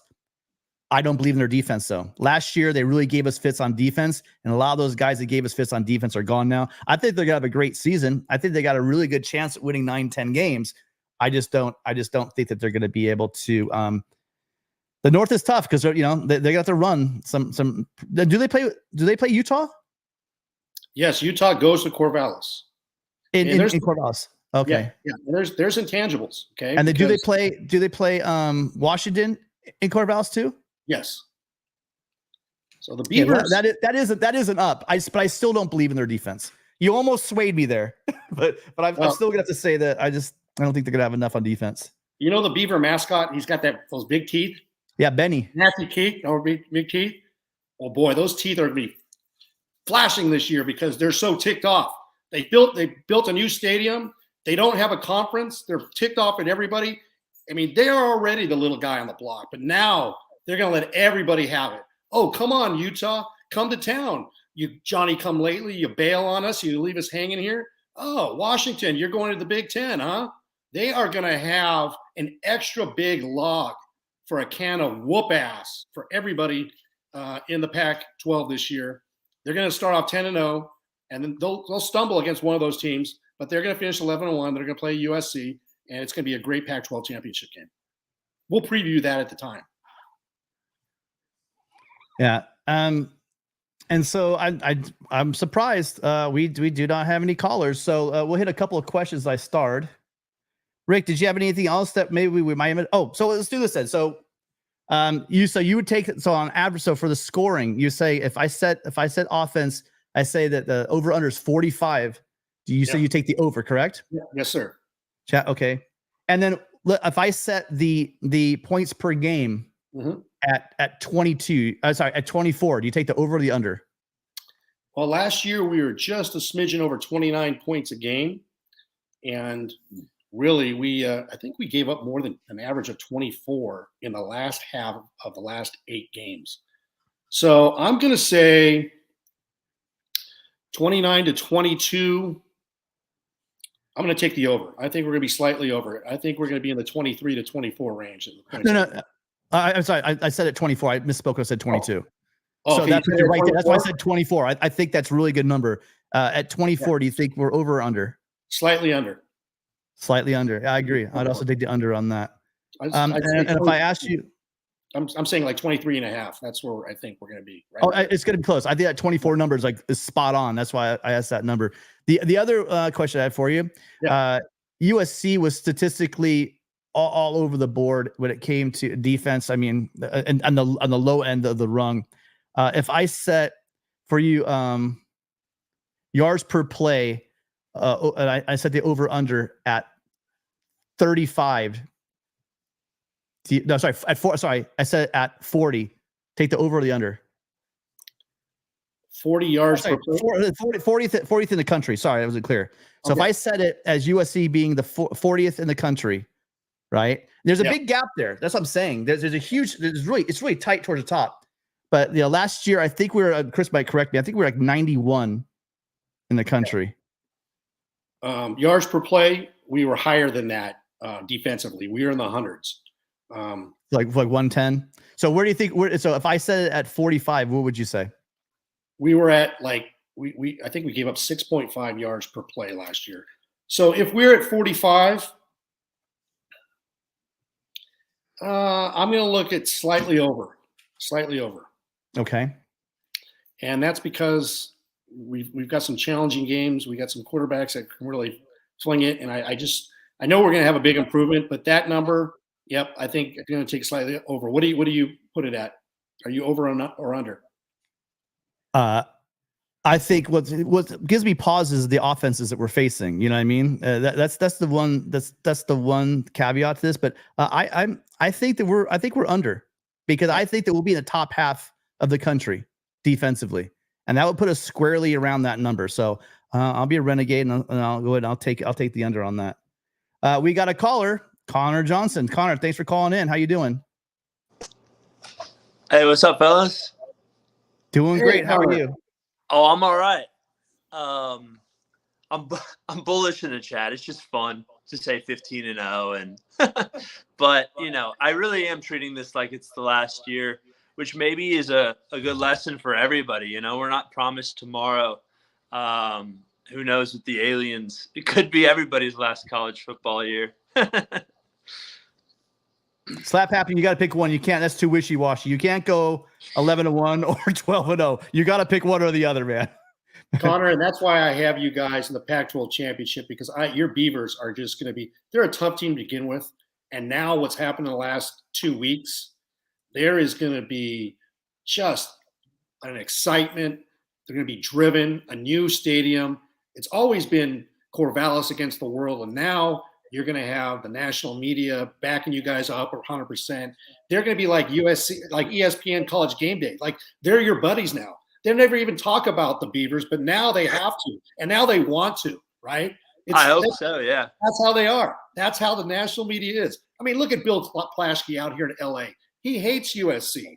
And for him to lay that down, I have people texting me going, what the heck is Plaschke talking about? 12-0, and they're going to cruise through it. Now that they've crushed the Pac-12, Rick, they can start throwing accolades on Oregon State. So that's now that the Pac-12's over, now they can go ahead and start talking them up. Yeah, they're gonna write the whole story of like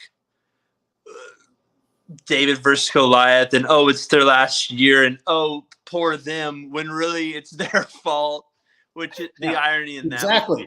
Whatever, but I think the players actually are kind of riled up about it too a little bit. So yesterday they had an open house for the new Reeser, and I was at work. I couldn't go, but I watched like the live stream on YouTube, and we like packed that place out. People are psyched, and I think people realize that like, oh shoot, we got the spotlight. We got to prove that like, we need the viewership numbers on TV. We finally have, I think, reached some sort of national relevance. I think people still are sleeping. DJU, all reports out of fall camp are that he has. I think Smith had to call it a competition because Ben Gulbranson won 10 games last year, but for all intents and purposes, it's DJU's the man, and such a cool guy. I hear he like stays after the the required interview section time and just like chops it up with the media off camera. And like, I've seen him at the golf course. Like, he just is like a real down to earth, like cool guy. And we're not asking him to play hero ball. But I mainly called in to address Tim's concerns for my Beavers. Yes. No, I'm genuinely concerned. I'm not. I believe in your offense completely. Martinez, DJ, but not the receivers. Offensive line. But I also wonder about your quarter. So tell me about your who are you throwing to? Your tight ends probably, because I don't know about your receivers. So we have your tight ends got good games. We have two guys that are going to be the top two receivers. They're both. It's just they're undersized. Silas Bolden and Anthony Gould were both Pac honorees last season. They're both speedsters. So again, rumors out of camp, the deep ball is going to be huge. And we didn't have a quarterback who could throw the deep ball last year. And y'all know from his Bosco times, he's got a cannon. And so we'll send those guys on on go routes. But you're right. We don't have that third receiver. Will probably be Josiah Irish, who's like a 6th-year senior, another speedster. But yeah, for as far as like red zone targets and height, Jack Felling had a great freshman year last year. He stepped up when Musgrave went down, but then Jermaine Terry, the Cal transfer. And I don't know if y'all remember Riley Sharp. He played linebacker. He switched to tight end. So I think we'll probably go 4 deep at tight end. Smith loves those guys. And again, our running game is going to open up the passing game and not vice versa. For sure. Losing Jam Griffin hurts. I thought he was second best behind Martinez. We still have Fenwick and we still have Isaiah Newell. But the 4th guy, if we need him, is going to have to be a walk-on. So hopefully we don't need him. But so as far as our defense is concerned, I'll start. It all starts up front on the D-line. This is the best and deepest our D-line has ever been. We're talking, 8 guys that can get pressure between the outside linebackers and the edge rushers and the actual D linemen. We have like at least 3 300-pound nose tackles. So you need those guys too. Y'all got yours in Bear. But so I'm concerned about our corners, sure. But the difference was last year our corners had to step up and they were making plays because we couldn't get enough pressure on the quarterback. This year, I think it's going to be the opposite. I think the pressure that we get on the quarterback won't allow enough time to develop the routes down the field. And we have guys that have playing time. So Ryan Cooper was our nickel last year corner, and he was an all Pac-12 team guy. He's going to move out wide, I think. And then Jaden Robinson, who's been in the system, and he started against Florida last year, will be the other cornerback. As far as Omar Spates, that hurts our run defense. But we have a guy, Easton Mascarenas, another SoCal guy. He was a 4-star, according to some sites, who is going to fill in. And he is a hard-hitting guy, but the difference, he's better at Omar Spates in dropping back in coverage. That was Spates' only kind of weak spot last year. And LSU has plenty of guys. They're not going to need him to do that. He's just going to fill the holes for LSU. So where that hurts us, I think our D-line improving will kind of keep the defense as like a net neutral, not better or worse significantly than last year, which with our offense beginning significantly better. That's why I'm bullish. I think, 11-1, like Rick said, with one of the losses coming in the last 2 weeks, that's my expectation. Listen, both of you guys, I value both of you guys' input. I'd love for the Beavers, especially since you're not on our schedule, to prove me wrong. I think it would be absolutely great to play Oregon State in that championship game, as long as you don't beat us. Anyway, but I digress. But now this is a USC show, so we'll bring it back here. So what do you think about Rick and my predictions? Do you see where we got it right? Where did we get it wrong?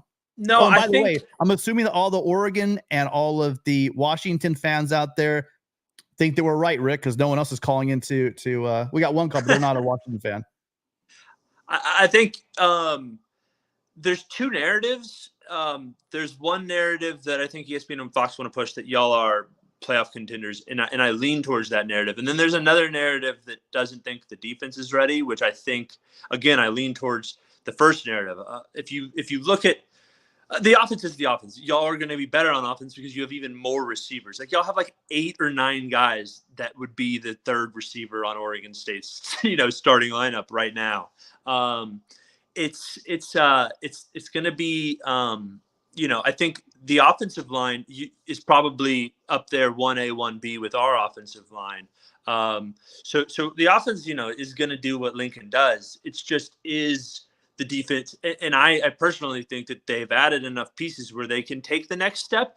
I just don't know scheme-wise, in-game scheming, changing from week to week, filling holes, which I did see some of that last year, some improvement from the DC, the way they used the giraffe as kind of like a floating safety. Eric Gentry, yeah. Eric Gentry. So that kind of proves that he is willing to fit the mold of his best players, which you need to do as a defensive coordinator. So he's not stubborn in the sense where like he has his system and he won't change.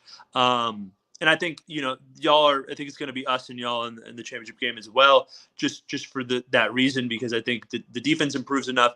I still think probably we both meet there, probably both 11-1 each. Notre Dame I don't think they're going to be the team to beat y'all. I wonder if, I said this in the chat, Colorado's first team can compete with the top of the pack. And I'm not saying they're going to get y'all, but that game being so early in the year, there's going to be just kind of a little bit of film on them, obviously from TCU in the Nebraska game. But I imagine that they will be saving some wrinkles. And one thing you can't say about Colorado is they definitely have a loaded coaching staff that I think will be good at changing scheme week to week. So I think I look at that game to be like a good first test for y'all. I know the national media doesn't think so. People love to hate on Dion. And I get it because he's arrogant, but that is who he is. Connor, it doesn't have anything to do with Dion. It just has to do with I look at our roster, and you're right, they got some good coaches over, but I think we got better coaches, and I think we got better players. And usually, you have better coaches and better players. Usually, you have a better score. Again, so that's where I'm going. Their ones can compete. It's if they lose their offensive line is their worst position group. And that is a bad sign for a football team. Whereas, we're touting, I think the top two offensive lines are us and y'all. And I think that's who's going to get there. I think, that's one of the most important, if not the most important position. They have the starters, but they lose a guy.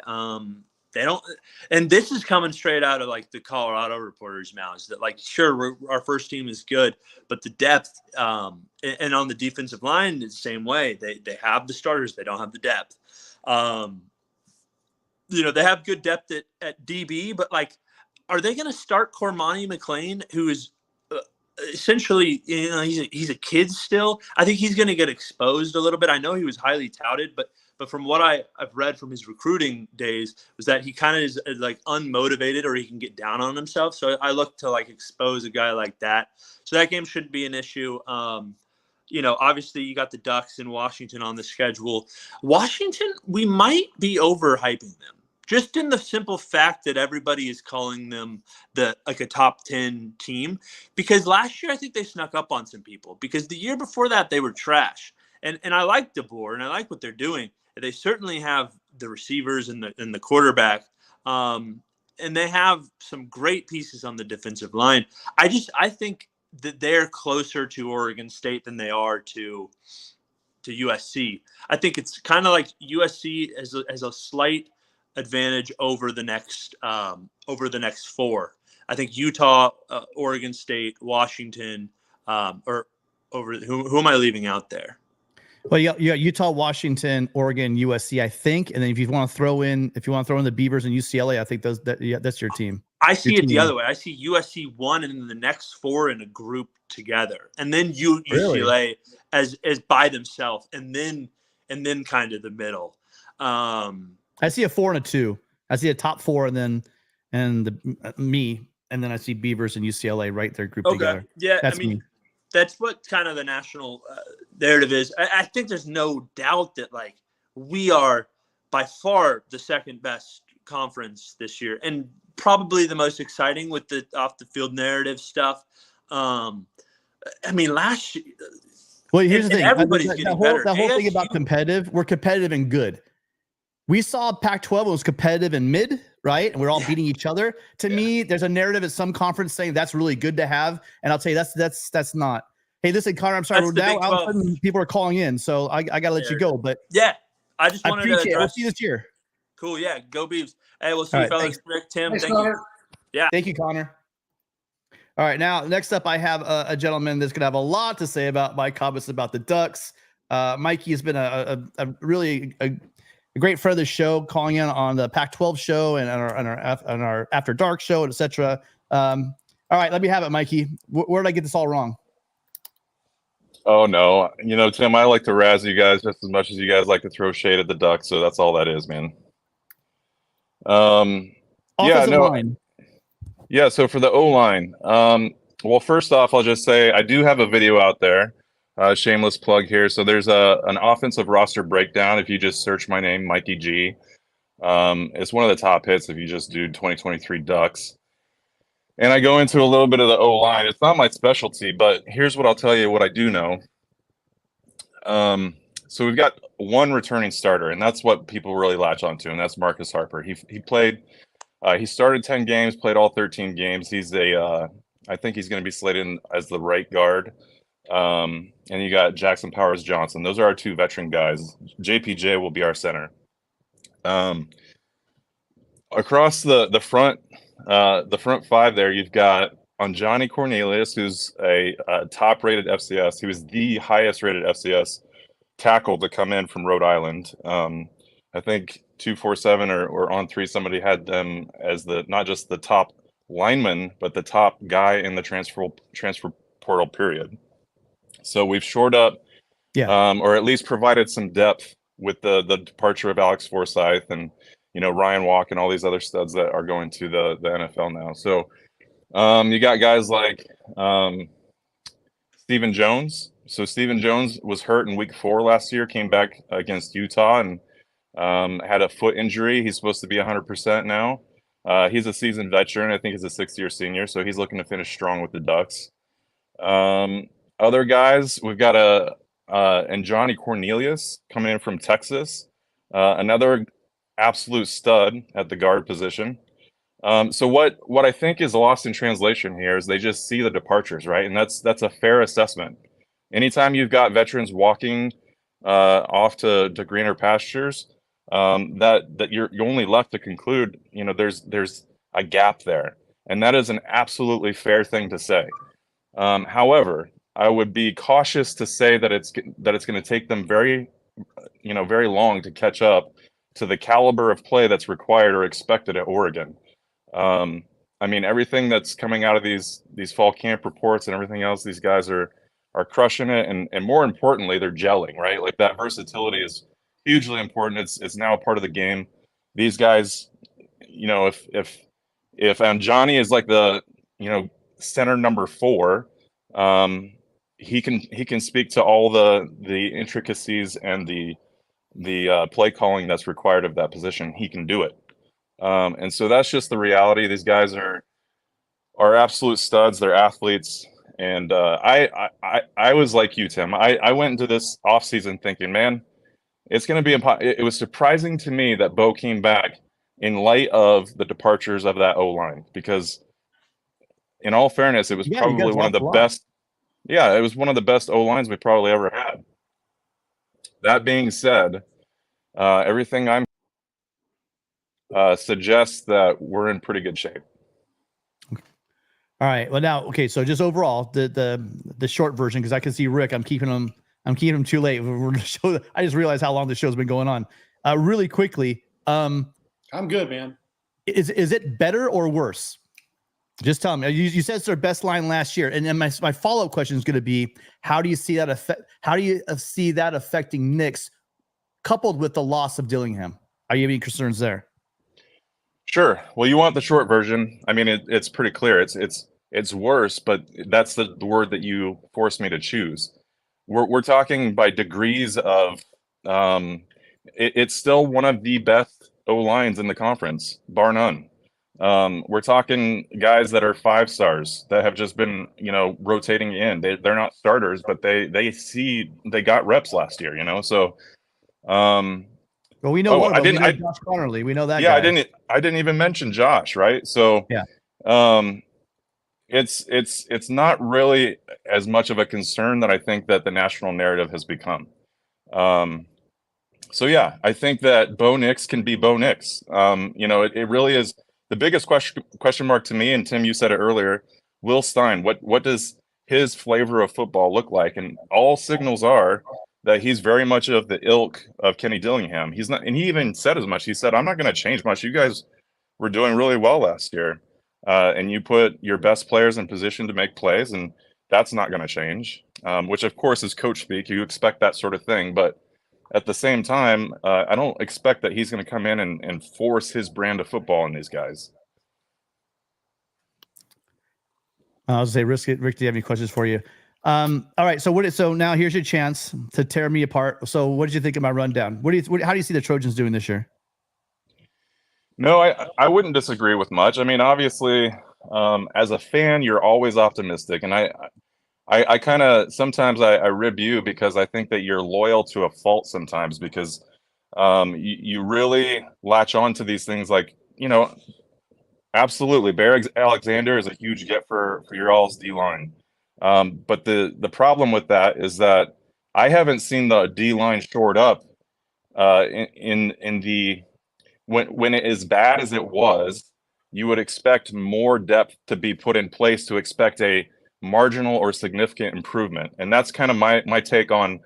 Sometimes you seem really high on this defense as if it's going to be, like you've said, in the top 40.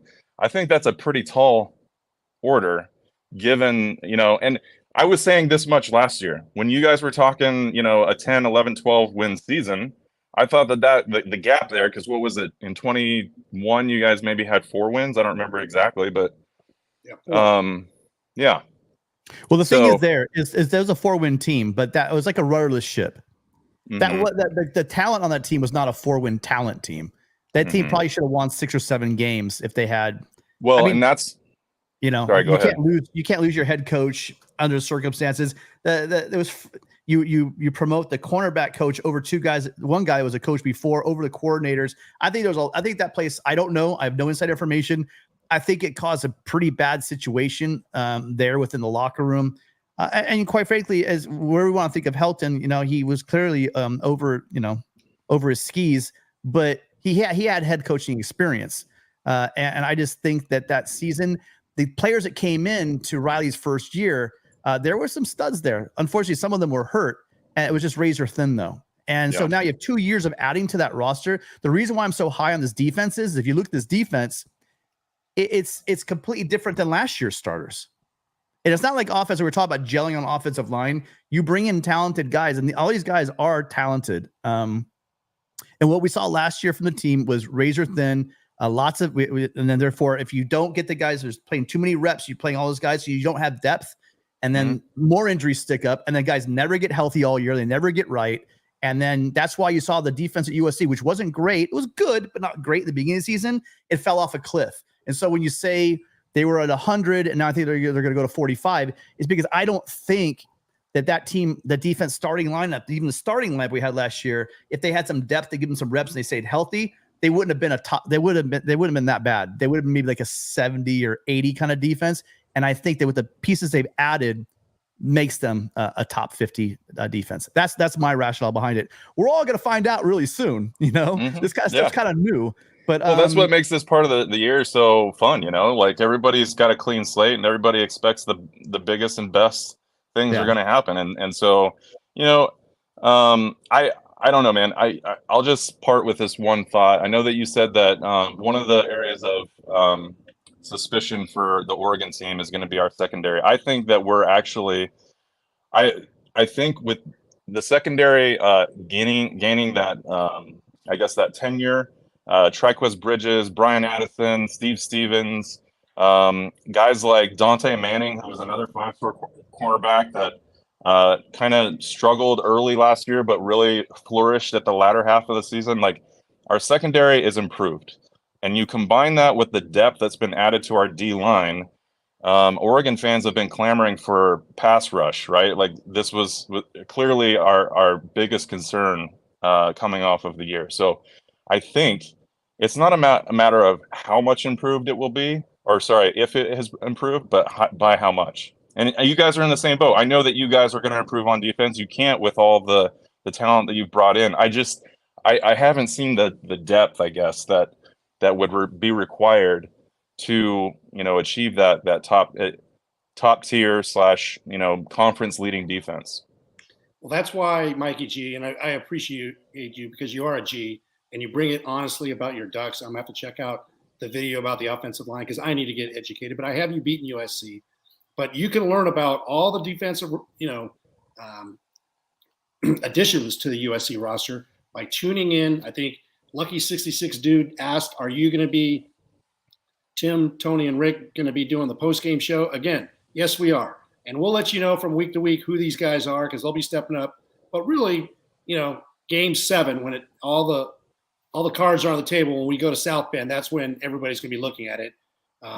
You're going to see a bunch of rotations, a bunch of players getting a lot of minutes in those first 6 games, and that schedule is going to be beautiful because it's going to give USC the chance to gel in those first 6 games before hitting the back end of that schedule. Yeah, for sure, Rick. I couldn't agree more, man. I think the fact that we're what is it, the first or second week of November? I know it's the 11th, right? That you guys are in Eugene.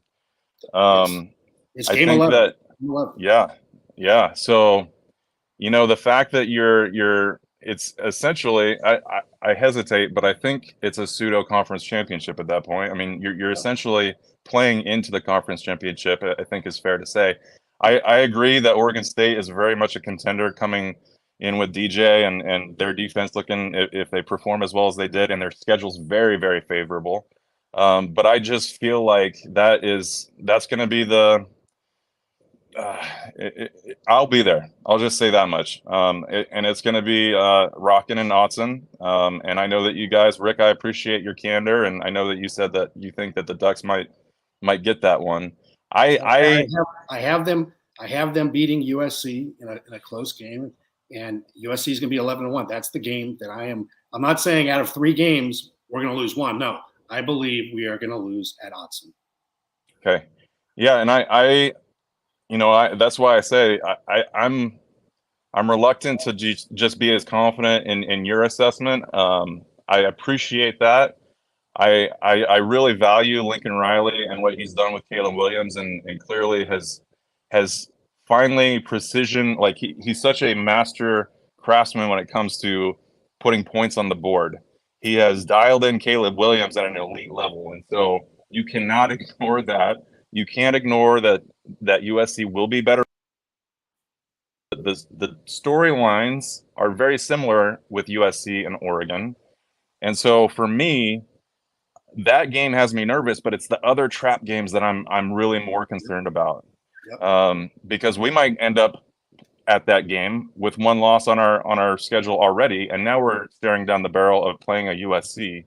Even though it's in Eugene, it's still a very, very tall order. So I'm looking forward to it. I appreciate what you guys have done for the Pac-12, channel, and these conversations are always fun. The way that the conference has dissolved is heartbreaking. But let's have fun in this last season, guys. It's gonna be crazy. Yeah, it'll be crazy. That we know one thing is for sure. This last season we're gonna go out with a bang. That's all there is to it. Great call, Mikey. Thanks a lot for tuning in. We really appreciate your support, and we look forward to this last season. It's gonna be amazing, like you said. All right, guys. We'll see you. See you. See you, bud. All right, and is it Gerardo or Gerardo? I mean, you've called in with a great question, I think, earlier in the year. Yes, he did. A brilliant question, and I wonder why you hadn't called in. Thank you so much for joining us again. What's up, Gerardo? Yeah, my pleasure. I was on vacation in South America, so I'm back. Oh, okay, great. I have 2 quick questions, and the first one's quick, so you can take one or you can answer both if we have time, or leave the second one for another time. The first one is, who do you think is the best coach that USC will face this year? And number 2, we hear a lot about whether it's Corey Foreman, Lucas, Mohammed, somebody playing edge, and hands on the ground or stand up, or Mike, Sam, Will. When you have time, can you give us just a little explanation, a little insight into what the difference on these positions are? Like what's, edge, end, Will, Mike, Sam? Yeah. Well, your first question, who do I think? Well, it's a great question because a lot of the coaches, that we're playing this year are new. Like new as far as coaches are concerned, like brand new to the programs in a lot of cases. If he could recruit, so are you asking me X's and O's or just as a head man at a university? Well, everything, because the head coach, I mean, you have offensive coaches, you have defensive coaches who are great at X and O's, and then there's some that can just inspire and be the CEO. So who's the best one in terms of preparing a team that will give us that can battle Riley? And so a lot of the coaches, again, like I said, are new, so it's hard to do. Man, they really there's a lot of yeah, you got to be on a spot here. You want me to go first? You want to hit it, Rick? Yeah. Okay, go ahead. And it's off. Lincoln Riley's an offensive-minded coach. I got to go with Kyle Whittingham. Kyle Whittingham's a long time. Oh my God, I can't believe 18th year. That's a slam coach. He beat us twice. No, I mean, hey, yeah, I mean, but you hit it, Tim. Yeah. There's a lot of new coaches, but Kyle Whittingham, hands down, is Yeah. I think the most difficult coach. And then I would say second would be, even though we don't play them on the schedule, but could play them in the Pac-12 Championship game, is Jonathan Smith. You saw what Jonathan Smith and his staff did up there at Corvallis, but that's who you'd have to go with, I would think. I agree with Rick completely on both those answers. Because again, I was trying to run through all the newer guys, but it's like, I don't know if you guys are old enough for Sesame Street, but it's like that, which one's not like the others. It's kind of like that in the Pac-12. You got Kyle Whittingham, who's shown what he's done. He's one of the best coaches in the country. So he wins going away. There's a lot of young, good coaches. I mean, who knows how good they might be, but there's a lot of first, second, third year coaches in our conference. So that we don't play them. I like Rick. That's a great point about Jonathan Smith, because he definitely, if I had to rank the top 3 coaches in the conference, whether we play them or not, those are the top 3, in my opinion. And again, if Chip Kelly ever decided to recruit, he would be right up there with them. But you can't just can't do that. And then what was your other question? Hold on a second.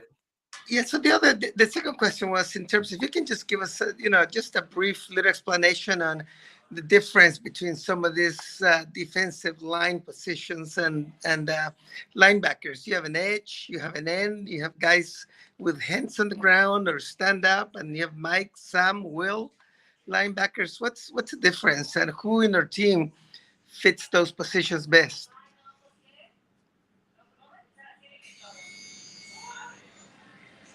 You're muted, Tim.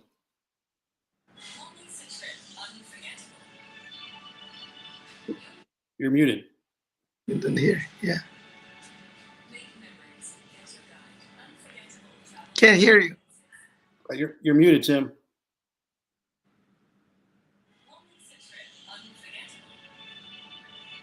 So I'll start off. Tim work that out. So you'd mentioned, and defensive end, rush end, hand in the ground. Your interior defensive linemen are different than your rush end or your defensive end. Those tend to be faster guys like an Anthony Lucas, can also drop into coverage, but they're going to be, coming at the quarterback from the end. You got guys like Bear Alexander and Kion Bars back in the day. Antoine, you had like Kenechi Udeze. You had nose tackles that are their hand in the dirt type of guys. And I'm spacing on guys' names. You had Kenechi Udeze. You had like Mike Patterson that were big guys. You had Stevie T. And then linebackers, it's weak side linebacker, strong linebacker, Mike linebacker. So guys, just different positions on the linebacking assignments. Strong side versus weak side. Strong side is more of where they're going to run the ball. Weak side is where they're not going to run the ball. That's my basic explanation. Tim, anything to add? Oh, still can't hear you. We still can't hear you. God is. Oh, so I guess okay. My basic question in that one was, what's the difference between an edge and an end? I would think the edge is the guy who contains the run, and the end rushes the quarterback. But maybe I'm wrong. I don't know. Can you hear me? Yes. Okay. Sorry. Can you repeat that, Gerardo, over time? So I guess the basic question for me was, what's the difference between the edge and the end? because common sense would tell me the edge is the guy that contains the run, so that the running back doesn't run around the end, and maybe the end rushes the quarterback. But because they were saying Corey Foreman might be a better end than an edge, but I didn't know the difference. Well, it comes down to scheme and a lot, and with the defense they have right now, like the people say, is it a 4-3 hybrid? Is it a 3-3? It just depends on how often that rush end is dropping back, right? Whereas I think when you talk about Corey Foreman going to rush end, I'm not going to pretend like I know Grinch's schemes better than I do, but I'm thinking it allows him to simplify his role, as far as gaps, and then there's rushing the quarterback at the end position. Whereas I think the rush end is going to drop back more often in space. Let's face it though, Corey Foreman dropping back in space is the reason why we, won that UCLA game. I didn't think we were going to stop. But no, to be honest with you, that's not one of my strengths. But you're looking at skill sets. It looks like that rush end position also is more of like of an outside linebacker than it is like a bigger guy inside. You just have to give him more space. And I think the guys we have right now, again with Jabril Muhammad, I really like the way that guy moves. So it depends on the play and the scheme. So the overall thing, it's kind of a hard question to answer. Sure. Just simplified into that level, but that's the best I could do with what we're looking at as far as USC is concerned. Cool. Great. Yeah. Thank you so much. Hey, thanks, Gerardo. Appreciate it. Yeah, my pleasure. Thank you. Right on. All right. Can you hear me? I can hear you now, man. Got it worked out. I don't know what's going on here. So listen, well, it's a good thing because I also see my lights are flickering, but the wind's actually stops, which is nice. We have no more callers, and there are a bunch of questions I fell way behind on. But it's been a great show, Rick. Again, this week, you guys, tomorrow we have Mark Rogers is going to be with Matt Zemek on Monday at 8 p.m. Eastern, 8 p.m. Pacific, 11 Eastern. And then we have the Pac-12 show on Wednesday. And then we're going to have our preview with USCJ, Rick, and John Walker and I. We're going to get together. We're going to do a preview show of the USC game right before, the Friday, right before the game, the next day. So please check that out. 4 o'clock Pacific. 4 o'clock Pacific. And then as always, Rick, Tony, and I will be doing the post-game show. All home games will be Rick and I scrambling home to join the show. But the away games will be, you guys, by the way, if you're in Orange County, join us at Tustin Brewing Company. Rick has set up that we're going to be doing a live remote. And Rick, I heard you say a couple of times, I will be there on the majority of the, there might be occasions where I won't be, but you can join Rick and I at Tustin Brewing Company. Rick is lining up a couple of players. And it should be a great time because we're having a hard time getting callers, Rick, but maybe we can get a couple people that have a couple beers in them to answer some questions for us when we're at the Tustin Brewing Company. Yeah. So make sure there's 5 away games. The first one is September 23rd. It's against Arizona State. But there's going to be some great games, Tim. Got Arizona State the next week against Dion and CU. Okay. And then you have November 14th. That game is on NBC 4:30. Against Notre Dame, and then you have the Cal game on the 28th of October, and then you got the Oregon Duck game on November 11th. So some great away games. Tustin Brewing off the 5 freeway in Tustin. It's a great place to watch games. They've got 2 big, large screen TVs, multiple other TVs, great beer, and sounds like I'm going to have to see if we can get some Fight On Pale Ale there. Yeah, that'd be awesome. You guys, again, thank you so much. As always, every Sunday, we're coming at you. Unfortunately, this is the last off season. We'll be moving Trojan Conquest live to a different time. We appreciate everyone. Again, we know you have options. If you guys, before you go, though, if you could do one more huge favor, the worst time to ask, but I have to ask it. If you guys want to know about all these shows, and we will have multiple 4 shows, 3-4 shows a week. They're going to pop up throughout the week. If you want to know when we're going live, you need to do this. If you want to know when we go on live with John Walker and JT, during the week, I'm hoping to make that happen as well. So like and subscribe. That way you'll know whenever we go, and we appreciate it again so much. Thank you guys for being here. We hope that you guys got something out of this. And if you did, let us know. Drop that like. If you're watching this afterwards, please like, and also leave us a comment. We threw a lot of things out there. My biggest thing is if USC is going to lose, I want to know from you guys, who are we going to lose to? Go ahead, leave a comment. And as always, you guys, It's a great day to be a Trojan. What was that, Pete? I think we just won the national championship. All right, you guys. Fight on, you guys. Fight on. Go Trojans.